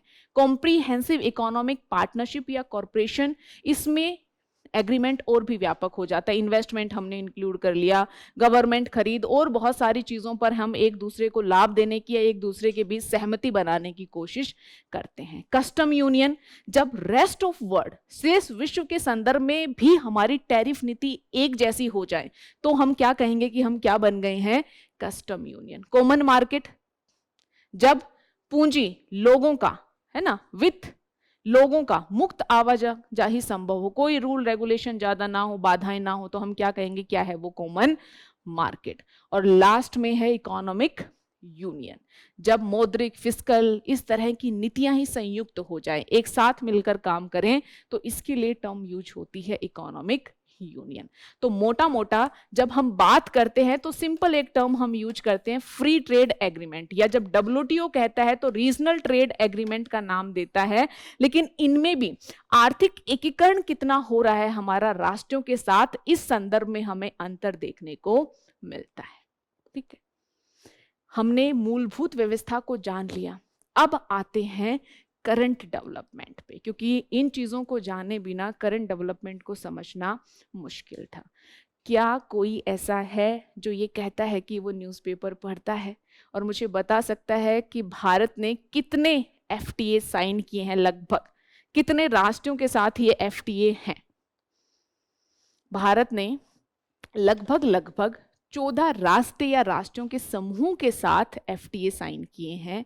और ये एफटीए, क्योंकि सारे एफटीए हमारे एक एक राष्ट्र के साथ नहीं है, कुछ ग्रुप्स के साथ भी है ना, जैसे मर्कोसुर बताया मैंने, आसियान आपको बताया, जैसे अभी यूरोपियन फ्री ट्रेड एसोसिएशन हमने किया है, उसमें भी 4 राष्ट्र हैं। कौन कौन से राष्ट्र हैं?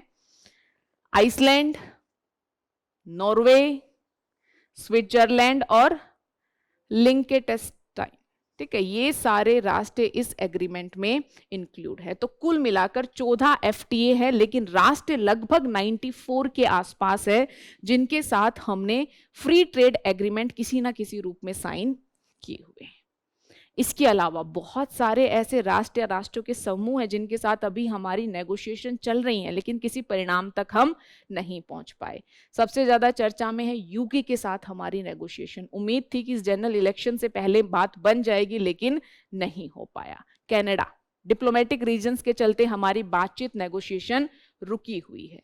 यूरोपियन यूनियन, ओमान, ऐसे बहुत सारे राष्ट्र और हैं जिनके साथ हमारी बातचीत लंबे समय से चल रही है, लेकिन हम कोई सहमति नहीं बना पाए।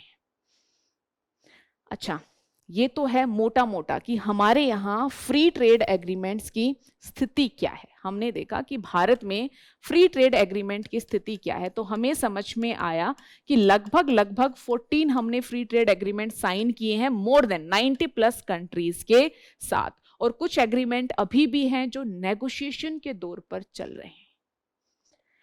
क्या कुछ हमें लाभ मिला इन फ्री ट्रेड एग्रीमेंट से? देखो, लाभ क्या हो सकता है फ्री ट्रेड एग्रीमेंट से, ये तो मैं ऑलरेडी बता चुकी हूं। हमें फ्री ट्रेड एग्रीमेंट से क्या लाभ मिला, कुछ कॉन्क्रीट बातें आप बता सकते हो? कुछ डेटा, कुछ फैक्ट, कुछ एग्जाम्पल आपके पास है इस बारे में, क्या क्या हमें लाभ मिला है?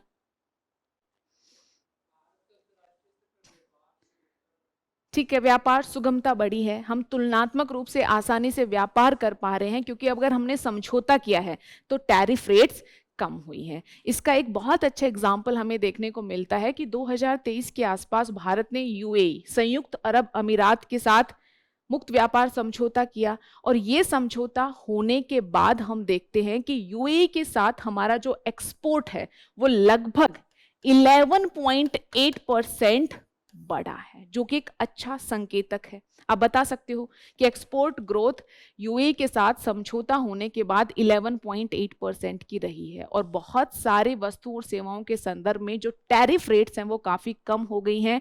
भारत उनसे लाभान्वित हो रहा है। इसके अलावा भारत के जो समझौते हैं उसमें भारत ने निवेश को भी इंक्लूड किया है, जैसा मैंने आपको अभी बताया था, और इसको लेकर कॉन्क्रीट एक समझौता हुआ है। समझौता क्या है? European free trade association. और इस समझौते में ये कमिटमेंट है कि भारत, ये जो 4 राष्ट्र हैं जिनके साथ हमने समझौता किए हैं, ये आने वाले 15 साल में भारत में कितना निवेश करेंगे?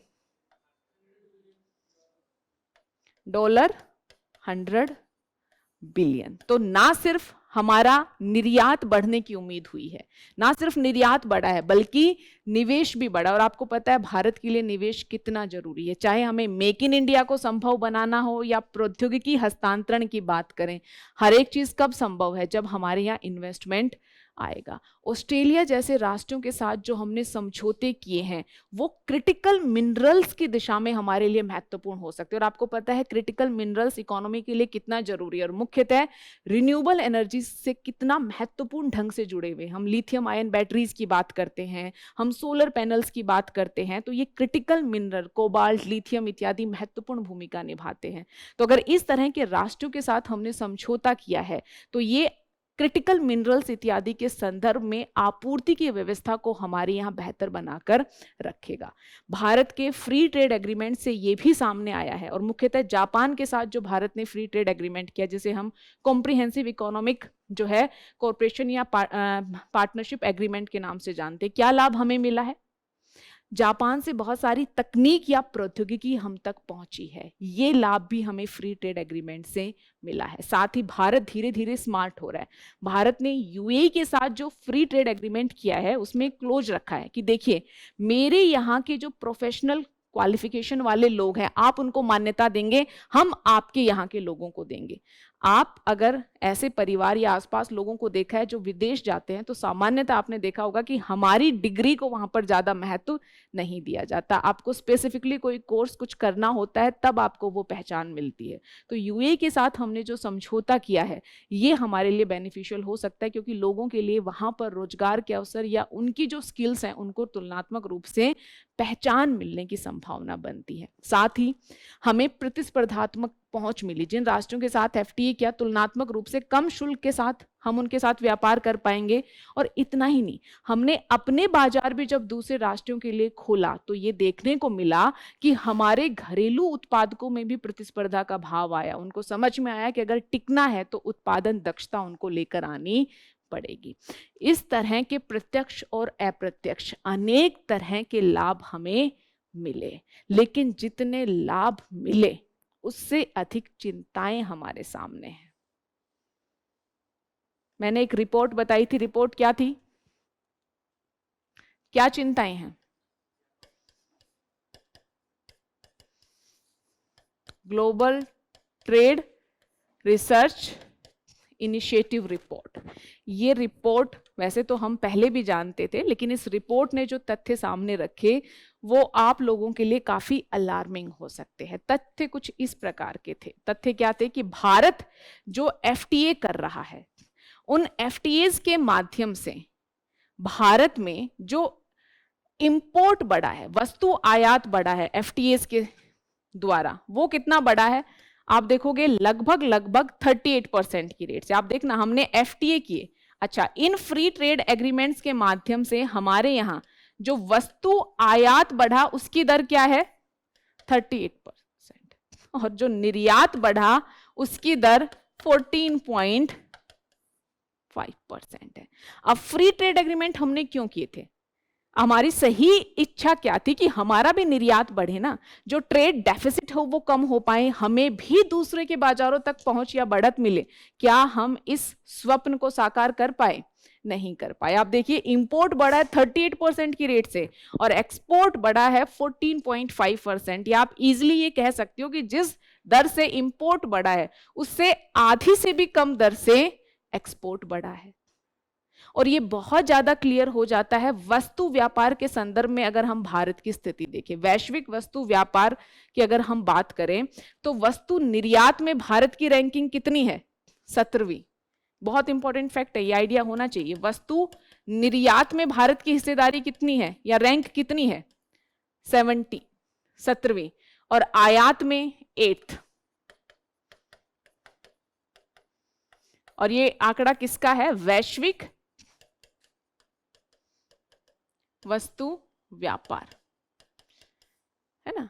कि हमारी देखिए जरा, निर्यात में रैंक है 17वीं, यानी हमसे पहले 16 और कंट्रीज आती हैं जो हमसे ज्यादा निर्यात कर रही हैं। और आयात में हमारी रैंक है 8वीं, यानी 8वें नंबर पर हम आयात करने वाले राष्ट्र हैं। तो कहीं ना कहीं ये देखने को मिलता है कि फ्री ट्रेड एग्रीमेंट्स के चलते भारत में इंपोर्ट तो बढ़ गया। हमने जो दूसरे राष्ट्रों को कंसेशन दिया, जो रियायतें दी ड्यूटीज पर, शुल्क पर, उसका लाभ तो उन्होंने लिया, लेकिन लाभ हम नहीं ले पाए। ये रिपोर्ट कुछ और बातें भी कहती है। रिपोर्ट कहती है कि भारत के जो major free trade agreement partners हैं, जिसमें आप जो है आसियान का एग्जाम्पल भी ले सकते हो, जिसमें आप सिंगापुर का एग्जाम्पल भी ले सकते हो, दक्षिणी कोरिया का एग्जाम्पल भी ले सकते हो। रिपोर्ट कहती है कि अधिकांश के संदर्भ में हम देखते हैं कि भारत इंपोर्ट अधिक करता है, किसकी तुलना में? एक्सपोर्ट की तुलना में। और ना सिर्फ ये बात यहीं तक सीमित है, बल्कि कुछ समय पहले बहुत सारे ऐसे न्यूज़पेपर में आर्टिकल आए जो कह रहे थे कि ना सिर्फ हम इंपोर्ट ज्यादा करते हैं, बल्कि जो घाटा था वो घाटा भी और बढ़ता जा रहा है। अब चिंताजनक स्थिति है। इसीलिए ये फ्री ट्रेड एग्रीमेंट पूरा टॉपिक इतना अधिक चर्चा में रहा कि जिस उद्देश्य हेतु हमने फ्री ट्रेड एग्रीमेंट किए कि ठीक है भाई, हमें भी दूसरों के बाजार में पहुंच मिले, हमारा भी निर्यात बढ़े, ठीक है आयात होगा लेकिन उसके सापेक्ष निर्यात भी बढ़े, हमारा जो घाटा है वो कम हो। लेकिन हमारे साथ हुआ उल्टा, हमारा आयात बढ़ा निर्यात की तुलना में और घाटे फ्री ट्रेड एग्रीमेंट में जो राष्ट्र हैं उनके साथ बढ़ते ही जा रहे हैं। अब प्रश्न ये उठता है कि आखिर वो कौन से कारण हैं जिनको हम जिम्मेदार ठहरा सकते हैं? तो कौन से कारण समझ में आते हैं?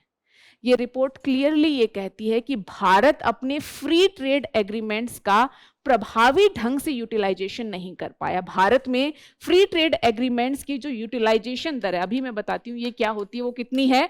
25%। और अगर विकसित राष्ट्र या अन्य राष्ट्रों के संदर्भ में देखा जाए तो ये दर 70 से 80% है। क्या होती है फ्री ट्रेड एग्रीमेंट्स की यूटिलाइजेशन रेट? आपने समझौता किया, दरों में कटौती हुई है, शुल्क में कटौती हुई है, तो उस कटौती का आप कितना लाभ ले पा रहे हो वो दिखाएगा कि आपने कितना अपने फ्री ट्रेड एग्रीमेंट को यूटिलाइज किया है। भारत के संदर्भ में ये यूटिलाइजेशन दर 25% के आसपास है, जो कि होनी चाहिए एटलीस्ट 60, 70, 80% की रेंज में, तो ये रेट होनी ही चाहिए। ठीक है। इसके अलावा दूसरा कारण कहा जाता है कि भारत में अनुपालन लागत अधिक है। अनुपालन लागत, बहुत सारे कंप्लायंसेस होते हैं जिनको आपको फॉलो करना पड़ेगा, जिसके चलते हमारा एक्सपोर्ट बाधित हो जाता है। जैसे एक रूल मैंने अभी बताया, क्या था? Rule of origin. आप फॉर्म फिल करते हो, फी इत्यादि देते हो, बहुत सारी प्रोसेस फॉलो करते हो, फाइनली आपको एक सर्टिफिकेट मिलता है। अगर आप एक्सपोर्ट करते हो तो आपको ये सर्टिफिकेट देना पड़ेगा, ये दिखाने के लिए कि ये उत्पाद भारत में ही बना है। तो इस तरह के हमारे यहाँ बहुत सारे नियम होते हैं। और मैंने बताया था, थोड़ी देर बाद में बताऊंगी, 2020 में कारोटार नाम से एक रूल आया, बेसिकली कस्टम रूल 2020 के नाम से भी इसे जाना जाता है। इस रूल ने रूल ऑफ ओरिजिन को और स्ट्रिक्ट बना दिया। क्या कहा? इंपोर्ट के संदर्भ में ये बात विशेषतः की गई। क्या कहा कि अगर कोई इंपोर्टर इंपोर्ट करता है तो ये उस इंपोर्टर की जिम्मेदारी है कि वो ये साबित करेगा कि जिस वस्तु पर वो शुल्क लाभ लेना चाह रहा है, वो वस्तु जिस राष्ट्र से हमारा समझौता है उसी राष्ट्र से आ रही है ना। तो ऐसे कुछ व्यवस्थाएं बनाकर हमने अपने नियमों को और जटिल बना दिया। तो मोटा मोटा यूटिलाइजेशन दर, कि किस दर के साथ हम अपने फ्री ट्रेड एग्रीमेंट्स का सही इस्तेमाल कर पा रहे हैं, वो दर कम है। दूसरा, हमारे यहाँ प्रत्यक्षतः या अप्रत्यक्षतः अनुपालन लागत बढ़ जाती है। अब आपकी अनुपालन लागत बढ़ गई तो सीधी सी बात है, आप निर्यातक हो, आपको निर्यात करना है, निर्यात के लिए सर्टिफिकेट वगैरह चाहिए, बहुत सारी कंसेंट चाहिए। अगर वो मिलने में समय लग रहा है, संसाधन लग रहे हैं, तो आपके लिए तो बिजनेस करना मुश्किल हो गया। क्या कभी भी आप निर्यात करने के लिए, एक्सपोर्ट करने के लिए मोटिवेट होंगे? नहीं होंगे, क्योंकि आपको समझ में आएगा कि बहुत सारे झंझट हैं, है ना। तो ये सारी प्रॉब्लम हमारे यहाँ देखने को मिलती है। इसके अलावा हमारे प्रोडक्ट्स नॉन टैरिफ बाधाओं का बहुत ज्यादा शिकार होते हैं, गैर प्रशुल्क बाधाएं। क्या हम भूल गए कि सिंगापुर और हांगकांग में हमने अपने मसाले भेजे थे और हमारे मसाले अपनी गुणवत्ता के चलते रिजेक्ट कर दिए गए और मामला काफी अधिक चर्चा में रहा। कारण क्या था? एथिलीन ऑक्साइड की उपस्थिति थी हमारे मसालों में। एथिलीन ऑक्साइड क्या होता है, क्या करता है? ये कैंसर कारक होता है। जब एथिलीन ऑक्साइड हमारे मसालों में देखा गया तो रिजेक्ट किया। ना सिर्फ रिजेक्ट हुए, बल्कि आप देखोगे कि वैश्विक स्तर पर हमारे मसालों की जो छवि थी वो, या हमारे प्रोडक्ट्स की गुणवत्ता का जो एक व्यवस्था थी, कहीं ना कहीं वो धूमिल होती है। तो आप देखोगे सिर्फ टैरिफ बैरियर कम करने से कुछ नहीं होगा। अगर आपके प्रोडक्ट नॉन टैरिफ बैरियर के चलते कहीं पर कहते हैं कि आपने जो प्रोडक्ट बनाए हैं, बनाते टाइम ह्यूमन राइट्स का वोलेशन हुआ है, कई बार आपके प्रोडक्ट्स की वो क्वालिटी नहीं है, ये जो स्टैंडर्ड है उनको मैच नहीं कर रहे, अलग अलग आधारों पर हमारे प्रोडक्ट्स को रिजेक्ट कर दिया जाता है।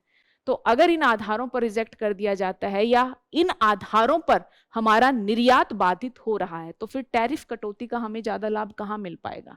और सिंगापुर ने लौटाया, और सिंगापुर के साथ ऑलरेडी मैंने बताया हमारा कॉम्प्रिहेंसिव इकोनॉमिक कॉर्पोरेशन एग्रीमेंट है, और उस एग्रीमेंट की लिस्ट में जो हमने वस्तुओं को लेकर दर कम की है उसमें मसाले भी इंक्लूड हैं। तो हमें लाभ कब मिलेगा दर कटौती का? अगर हमारे प्रोडक्ट्स को नॉन टैरिफ बैरियर या क्वालिटी इत्यादि के आधार पर रिजेक्ट कर दिया जाएगा। ठीक है। एक कारण ये भी कहा जाता है कि हमारे फ्री ट्रेड एग्रीमेंट्स की जो नेगोशिएशन हुई वो भारत के द्वारा प्रभावी ढंग से नहीं की गई। क्यों? क्योंकि बहुत सारे ऐसे पहलू, प्रावधान भारत अपने पक्ष में करवा सकता था, वो चीज नहीं करवाई गई। हमारे जो फ्री ट्रेड एग्रीमेंट थे, कहीं ना कहीं उनमें दूरदर्शिता का अभाव भी देखने को मिलता है। जैसे कि आसियान के साथ 2010 में हमने फ्री ट्रेड एग्रीमेंट किया, हमने उसमें वस्तुओं को इंक्लूड किया, सेवाओं को इंक्लूड नहीं किया, ये जानते हुए कि सेवा क्षेत्र भारत की स्ट्रेंथ है। अगर सेवाओं को लेकर आसियान राष्ट्र अपनी दरों को कम करते तो भारत को इससे लाभ मिल सकता था, है ना। ऐसे और भी बहुत सारे एग्रीमेंट्स हमें देखने को मिलते हैं जहां समझ में आता है कि भारत की नेगोशिएशन उतनी प्रभावी नहीं रही। भारत ने जो दूसरे राष्ट्रों के इंपोर्ट थे हमारे यहाँ, उनको लेकर तो टैरिफ कटौती दे दी, लेकिन अपने को जो लाभ प्राप्त हुआ वो उन उत्पादों के संदर्भ में नहीं हुआ जिनकी भारत में स्ट्रेंथ है। आपको अगर रियायतें उन उत्पादों के संदर्भ में मिलेगी जिनकी उत्पादन क्षमता आपके पास है, तभी तो आपको लाभ मिलेगा। जो आप उत्पादित ही नहीं कर रहे, अगर उनको लेकर मैं आपको छूट दे दूं तो आप मुझे क्या एक्सपोर्ट करोगे? समझ रहे हो? तो ये भी एक भारी प्रॉब्लम देखने को मिली। और साथ ही एक और प्रॉब्लम है जो रीरूटिंग की प्रॉब्लम है। ये देखा गया कि जितना भी हम रूल ऑफ ओरिजिन की बात करें, चाइना या ऐसे और राष्ट्र रहे जिनके उत्पाद, जिन राष्ट्रों के साथ हमने फ्री ट्रेड एग्रीमेंट किया है, उनके माध्यम से घूमकर भारतीय बाजारों तक पहुंच गए हैं। और ये बड़ा कारण रहा जिसके चलते इंपोर्ट बढ़ा और हमारा एक्सपोर्ट फ्री ट्रेड एग्रीमेंट में उस दर से नहीं बढ़ा जिस दर से बढ़ना चाहिए था। रीरूटिंग समझ गए ना? पहले भी समझाया था कि मान लीजिए हमने सिंगापुर के साथ किया, मान लीजिए दक्षिणी कोरिया के साथ किया है, पहले वो प्रोडक्ट चाइना का दक्षिणी कोरिया और सिंगापुर जाए और हमारे यहाँ सिंगापुर से पहुंच जाए, क्योंकि सर्टिफिकेशन इन सारी प्रोसेस में कहीं ना कहीं कोई ना कोई कमी तो हमें देखने को मिल ही जाती है। साथ ही एक और कारण भी बताया जाता है कि भारत को फ्री ट्रेड एग्रीमेंट्स के फ्रंट पर ज्यादा सफलता इसलिए नहीं मिल रही कि भारत लंबा समय नेगोशिएशन पे लगा दे रहा है, और इतना लंबा समय लगाने के बावजूद भी कुछ राष्ट्र जिनके साथ हमारा व्यापार अच्छी मात्रा में होता है, जैसे यूके, यूरोपियन यूनियन इत्यादि, उनके साथ भारत अपनी फ्री ट्रेड एग्रीमेंट्स डील को फाइनल कर ही नहीं पा रहा है। वर्षों से 15-15, 20-20 सालों से नेगोशिएशन चल रही हैं, लेकिन अभी हम किसी परिणाम तक नहीं पहुंचे हैं। तो फ्री ट्रेड एग्रीमेंट्स को लेकर धीमी प्रगति भी वो कारण है जिसके चलते भारत ज्यादा लाभान्वित नहीं हो पा रहा। ऐसे अनेक प्रकार के कारण बताए जा रहे हैं जिनके चलते भारत को फ्री ट्रेड एग्रीमेंट्स का जितना लाभ मिलना चाहिए उतना लाभ नहीं मिल पा रहा। अब समाधान क्या हो सकता है, क्योंकि समाधान तो हमें देना है। बताइए क्या समाधान हो सकता है? एक तो भारत जो अधिकांश समझौते करे उसमें वस्तुओं और सेवाओं सभी को शामिल करे। जितना समझौते कॉम्प्रिहेंसिव होंगे भारत के लिए उतना ही लाभकारी होने की उम्मीद है। ये सुझाव किसने दिया? सुरजीत भल्ला, एक कमेटी आई जिसने भारत में फ्री ट्रेड एग्रीमेंट्स को कैसे बेहतर किया जाए उसको लेकर रिकमेंडेशन दी या अनुशंसाएं दी। सुरजीत भल्ला कमेटी।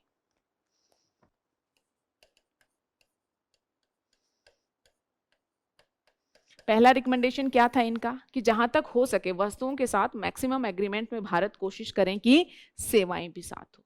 साथ ही जो तकनीकी बाधाएं हैं या जिन्हें हम नॉन टैरिफ बाधाएं मोटा मोटा नाम से जानते हैं, उनके संदर्भ में भारत को काम करना पड़ेगा। और इसमें समाधान यही है कि जो गैर टैरिफ बाधाएं हैं उनके संदर्भ में भारत काम करे और वैश्विक मानक है उनके अनुरूप अपने यहाँ भी स्टैंडर्ड डेवलप करे। जैसे अगर ये प्रोडक्ट है, इसके ये वैश्विक मानक है, इस क्वालिटी का प्रोडक्ट हो तो विश्व में स्वीकार्यता मिलती है, तो अपने यहाँ भी उस क्वालिटी या उस तरह के स्टैंडर्ड भारत डेवलप करे। तो जो नॉन टैरिफ बैरियर्स हैं उनको लेकर भारत को अपने मानकों को सही करना पड़ेगा और वैश्विक मानकों के अनुरूप बनाना पड़ेगा।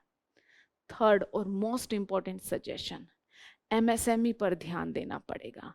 हम फ्री ट्रेड एग्रीमेंट्स तो कर रहे हैं लेकिन एमएसएमई को उन फ्री ट्रेड एग्रीमेंट से नहीं जोड़ पा रहे, ये जानते हुए कि एमएसएमई का जीडीपी में योगदान 30% के आसपास है और जो हमारा कुल निर्यात है उसमें एमएसएमई की हिस्सेदारी कितनी है? 45% के आसपास।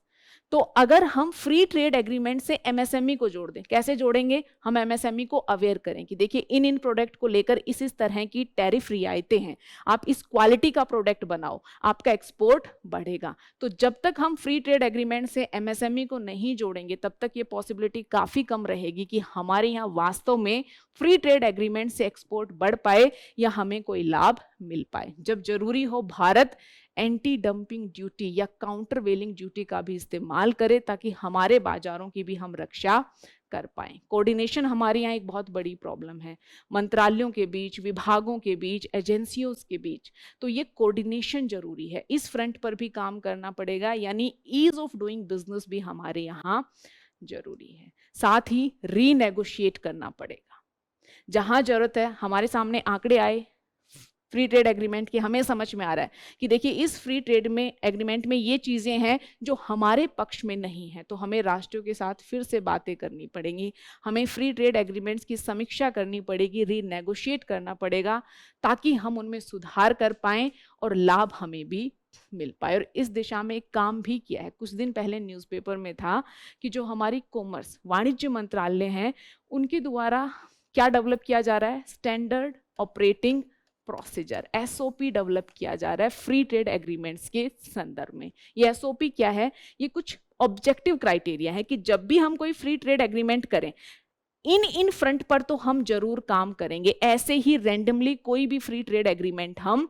नहीं करेंगे। तो कहीं ना कहीं हमारे फ्री ट्रेड एग्रीमेंट सही दिशा में हो, भारत इनसे लाभान्वित हो, इस बारे में अब हमारा वाणिज्य मंत्रालय भी काम कर रहा है, और वो काम कर रहे हैं स्टैंडर्ड ऑपरेटिंग प्रोसीजर्स को डेवलप करने के मार्ग में। और क्यों? क्योंकि हमने कुछ ही समय पहले यूएई के साथ एग्रीमेंट किया, हमने देखा कि उनके साथ भी जो है हमारा जो समझौता है वो उतना अच्छे से काम नहीं कर रहा, हमें ज़्यादा लाभ नहीं मिल रहा है। तो फिर ये एक अलार्मिंग कॉल था कि भारत को जो है अपने फ्री ट्रेड एग्रीमेंट्स की क्या दिशा होनी चाहिए, एटलीस्ट उसको लेकर क्लैरिटी होनी चाहिए, और उसी फ्रंट पर आगे हमें फ्री ट्रेड एग्रीमेंट्स करने चाहिए। और लास्ट बट नॉट लिस्ट, आपके यहाँ उत्पाद सही ढंग से प्रतिस्पर्धी मूल्य पर उत्पादित होंगे तभी तो निर्यात होगा। तो ओवरऑल इंफ्रास्ट्रक्चर लॉजिस्टिक क्षेत्र जो है उस पर हमें काम करना पड़ेगा ताकि हमारे प्रोडक्ट कॉस्ट कॉम्पिटिटिव हो पाए। तो ये सारे कदम हो सकते हैं जिनके माध्यम से हम अपने फ्री ट्रेड एग्रीमेंट्स को अपने लिए लाभकारी बना सकते हैं। और ये जो चिंताएं हमारे सामने आई है, ग्लोबल ट्रेड रिसर्च इनिशिएटिव के जो डेटा या रिपोर्ट हमारे सामने आई है, जो कहीं ना कहीं फ्री ट्रेड एग्रीमेंट्स जनित विसंगति पर प्रकाश डालती है, उस विसंगति को हम दूर कर सकते हैं। तो क्या क्या पढ़ा हमने फ्री ट्रेड एग्रीमेंट्स के बारे में, क्या है और क्या महत्व है। इसके बाद कुछ कॉमन तरह के भ्रम, मिथ या कंफ्यूजन जो स्टूडेंट्स में हो सकते हैं उनके निवारण की कोशिश की। हमने ये भी देखा कि एक मेजर टर्म हम फ्री ट्रेड एग्रीमेंट यूज करते हैं, लेकिन उसके तहत भी अलग अलग तरह के समझौते होते हैं, जैसे preferential trade agreement, free trade agreement, comprehensive economic corporation agreement, custom union, free market, है ना, इकोनॉमिक यूनियन। साथ ही हमने ये भी देखा कि फ्री ट्रेड एग्रीमेंट्स को लेकर भारत की स्थिति क्या है और क्या हमारे लिए पॉजिटिव रहा है। लेकिन जो रिपोर्ट आई है वो पॉजिटिव से ज्यादा चिंताओं पर प्रकाश डाल रही है। तो चिंताएं क्या है कि हमारे यहाँ इंपोर्ट ज्यादा हो रहा है एक्सपोर्ट की तुलना में। जिन राष्ट्रों के साथ हमने या जिन राष्ट्रों के समूह के साथ हमने फ्री ट्रेड एग्रीमेंट किया, हम घाटे की स्थिति में जा रहे हैं। तो हमने उसके कारण खोजने की कोशिश की और साथ ही कुछ व्यवहारिक निवारण भी प्रस्तुत करने की कोशिश की। अब आप लोग मुझे ये बताएंगे कि इस टॉपिक से प्रीलिम्स में किस प्रकार का प्रश्न पूछे जाने की संभावना बनती है, बताएंगे फटाफट। क्या प्रश्न पूछा जा सकता है? ठीक है, different type of free trade agreement, उनके बारे में प्रश्न पूछा जा सकता है। ठीक है, बिल्कुल, जो बेसिक कंफ्यूजन थे उन पर आधारित प्रश्न भी पूछे जा सकते हैं। ठीक है, इसके अलावा किसके साथ कौन सा फ्री ट्रेड एग्रीमेंट हुआ है ना। जैसे अगर आपसे पूछ दिया जाए ये भारत ने साइन किया है ये समझौता, किसके साथ? ऑप्शन में 6-7 कंट्रीज हो। कौन कौन सी कंट्रीज हो सकती हैं? स्विट्जरलैंड दे दें, एक नॉर्वे दे दें, एक मैक्सिको दे दें, एक कुछ और दे दें, या यूरोपीय की किसी दूसरी कंट्री का नाम दे दें। तो आपको पता होना चाहिए कि भारत ने ये समझौता किन राष्ट्रों के साथ किया है ना। तो इस तरह के प्रश्न भी सामान्यतः पूछे जा सकते हैं प्रीलिम्स में। मेंस में कैसे प्रश्न बन सकते हैं जरा लिखिए।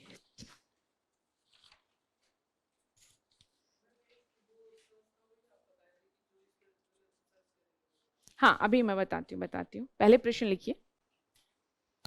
भारत द्वारा हस्ताक्षरित, भारत द्वारा हस्ताक्षरित मुक्त व्यापार समझौतों, भारत द्वारा हस्ताक्षरित मुक्त व्यापार समझौतों का आलोचनात्मक मूल्यांकन प्रस्तुत कीजिए।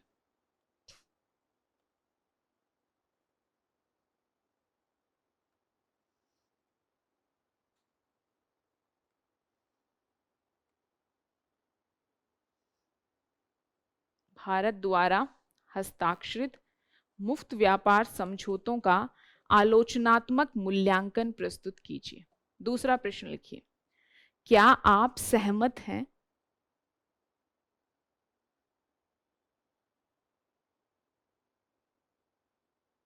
क्या आप सहमत हैं कि भारत हेतु अपने मुफ्त व्यापार समझौतों की समीक्षा एक आवश्यकता बन चुकी है? क्या आप सहमत हैं कि भारत हेतु अपने मुफ्त व्यापार समझौतों की समीक्षा एक आवश्यकता बन चुकी है?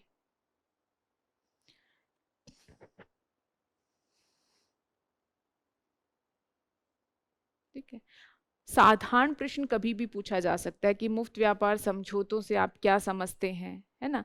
भारत ने किन किन राष्ट्रों के साथ किस किस प्रकार के मुफ्त व्यापार समझौते हस्ताक्षर किए हैं, तो आप 4-5 के एग्जाम्पल दे सकते हो ना। मुक्त व्यापार समझौतों से आप क्या समझते हैं?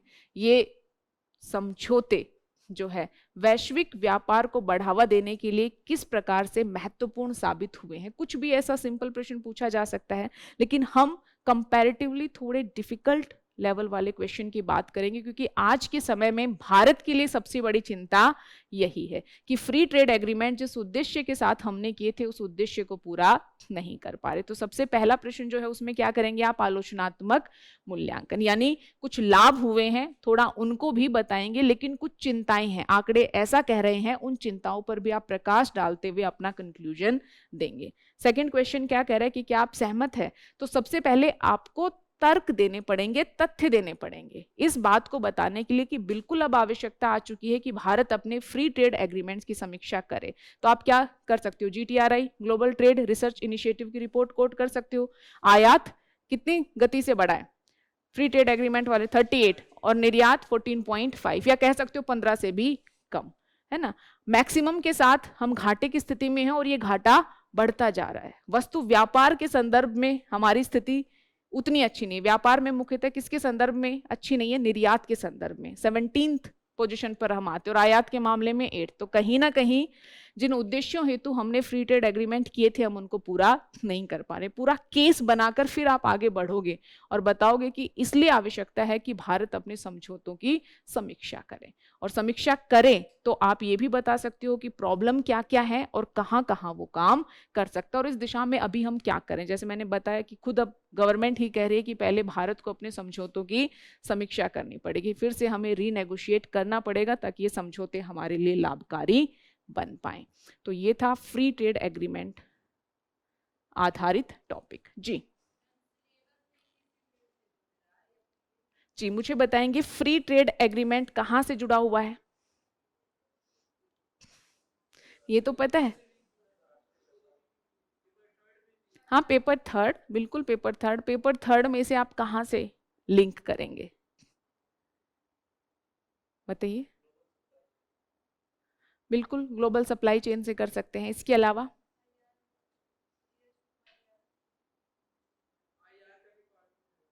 हाँ, IR में भी है। इकोनॉमी में अगर आपको इसे लिंक करना है तो कहाँ से करेंगे? फ्री ट्रेड एग्रीमेंट किसके तहत आते हैं? वैश्विक व्यापार, है ना। वैश्विक व्यापार की जब हम बात करते हैं, लेन देन की हम बात करते हैं, तो उसके लिए हमने क्या किए हुए? फ्री ट्रेड एग्रीमेंट्स किए हुए। तो जहां भी हम वैश्विक व्यापार उसके संदर्भ में क्या पूरी व्यवस्था चल रही है, जब हम उसको पढ़ेंगे बेसिक इकोनॉमी के बारे में, तो वहीं पर फ्री ट्रेड एग्रीमेंट भी हमारे लिए जरूरी हो जाता है। ठीक है, तो GS में भी पूछा जा सकता है, प्रीलिम्स में, पेपर 1 में और पेपर 3 में तो है ही। साथ ही अब इंटरडिसिप्लिनरी अप्रोच है, कुछ भी कहीं भी लिंक हो सकता है। क्या आप अगर इकोनॉमी से रिलेटेड कोई ऐसे अगर 1% UPSC पूछ ले तो भी यहाँ पर कुछ जानकारी हो सकती है जो आप इस्तेमाल कर दें। बाकी फ्री ट्रेड एग्रीमेंट्स IR से भी जुड़े हुए। मैंने क्या कहा? कनाडा के साथ हम बात कर रहे थे लेकिन बात रुक गई। क्यों? डिप्लोमेटिक रीजंस के चलते। बहुत सारी और भी चीजें थी बताने के लिए। रीजनल कॉम्प्रिहेंसिव एक एग्रीमेंट था ना, क्या था? नहीं, आर जी, RCEP, गुड। क्या फुल फॉर्म है? Regional comprehensive economic partnership. अब भारत इसका हिस्सा नहीं बनता। भारत की जो चिंताएं थी उसमें कुछ चिंताएं डिप्लोमेटिक भी थी, चाइना का प्रभाव इत्यादि, ये सारे कारण हुए। तो कुछ इनका संदर्भ कहां से जुड़ जाता है, आईआर से भी जुड़ जाता है। तो मोटा मोटा तो हमने जिस परिप्रेक्ष्य से पढ़ा वो परिप्रेक्ष्य क्या है, इकोनॉमी है। लेकिन अगर उसके अलावा भी कहीं स्कोप मिलता है तो डेफिनेटली आप इन चीजों को लिंक कर सकते हैं। ठीक है, तो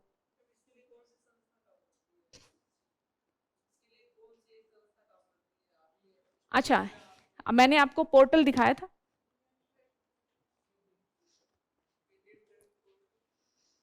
कौन सी मिनिस्ट्री है, देखिए जरा, डिपार्टमेंट ऑफ कॉमर्स, मिनिस्ट्री कौन सी है, कॉमर्स एंड इंडस्ट्री, वाणिज्य और उद्योग मंत्रालय। तो मोटा मोटा ये सारी व्यवस्था इसके तहत है। अच्छा, क्वेश्चंस आप चाहो तो एक बार जरा अच्छे से देखिए, इसमें मैक्सिमम जो कंफ्यूजन होते हैं कि डिफरेंस क्या है, PTA, CECA, RTA, CEPA, custom union, common market, है ना, सब यहाँ पर बताया गया है। अर्ली हार्वेस्ट स्कीम भी एक होती है, ये क्या है, कभी पूछ लिया जाए, अर्ली हार्वेस्ट स्कीम संबंधित है। अच्छा, आगे आ जाए व्यापार से, दूसरा आ जाए कृषि से, तो क्या बताएंगे, ये तो अब चूंकि मैंने दिखा दिया इसलिए आप बता रहे हो। अर्ली हार्वेस्ट स्कीम क्या होती है, ये कुछ प्रिफरेंशियल ट्रेड एग्रीमेंट तरह की ही व्यवस्था होती है। इसमें होता क्या है कि ठीक है, मान लीजिए हम दो राष्ट्र और आपस में समझौता करना चाहते हैं, लेकिन समझौते से पहले हम ये देख लेना चाहते हैं कि हमारे बीच व्यवस्था कैसी काम करेगी। तो कुछ समय के लिए हम चीजों को टेस्ट एंड ट्रायल बेस पे एक दूसरे के साथ करते हैं, इसे कहा जाता है अर्ली हार्वेस्ट स्कीम। तो हार्वेस्ट मतलब हम सामान्यतः एग्रीकल्चर के संदर्भ में सुनते हैं। तो अगर कोई ऑप्शन आ जाए तो आई कैन क्लेम कि अगर किसने क्लियरली नहीं पढ़ा है तो 90% बच्चे कंफ्यूज होंगे। तो अर्ली हार्वेस्ट स्कीम इस तरह का भी इनिशिएटिव भारत ने लिया है। तो बहुत सारी इंफॉर्मेशन दी गई है। पोर्टल का नाम आप लिख लीजिए, आप जब गूगल करेंगे तो पोर्टल ओपन हो जाएगा। आपको कुछ नहीं करना, जाना कहाँ है वो मैं बता देती हूँ। आप पहले अबाउट में जाएंगे, जब आप अबाउट में जाएंगे तो यहां पर आएगा फ्रीक्वेंटली आस्क्ड क्वेश्चन।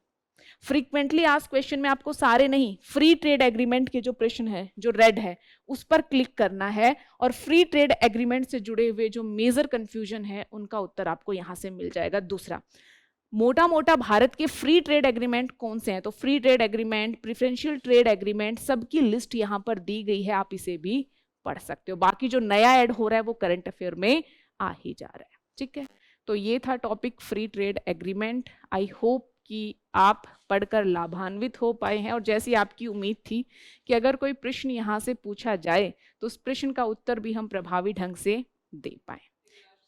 जी,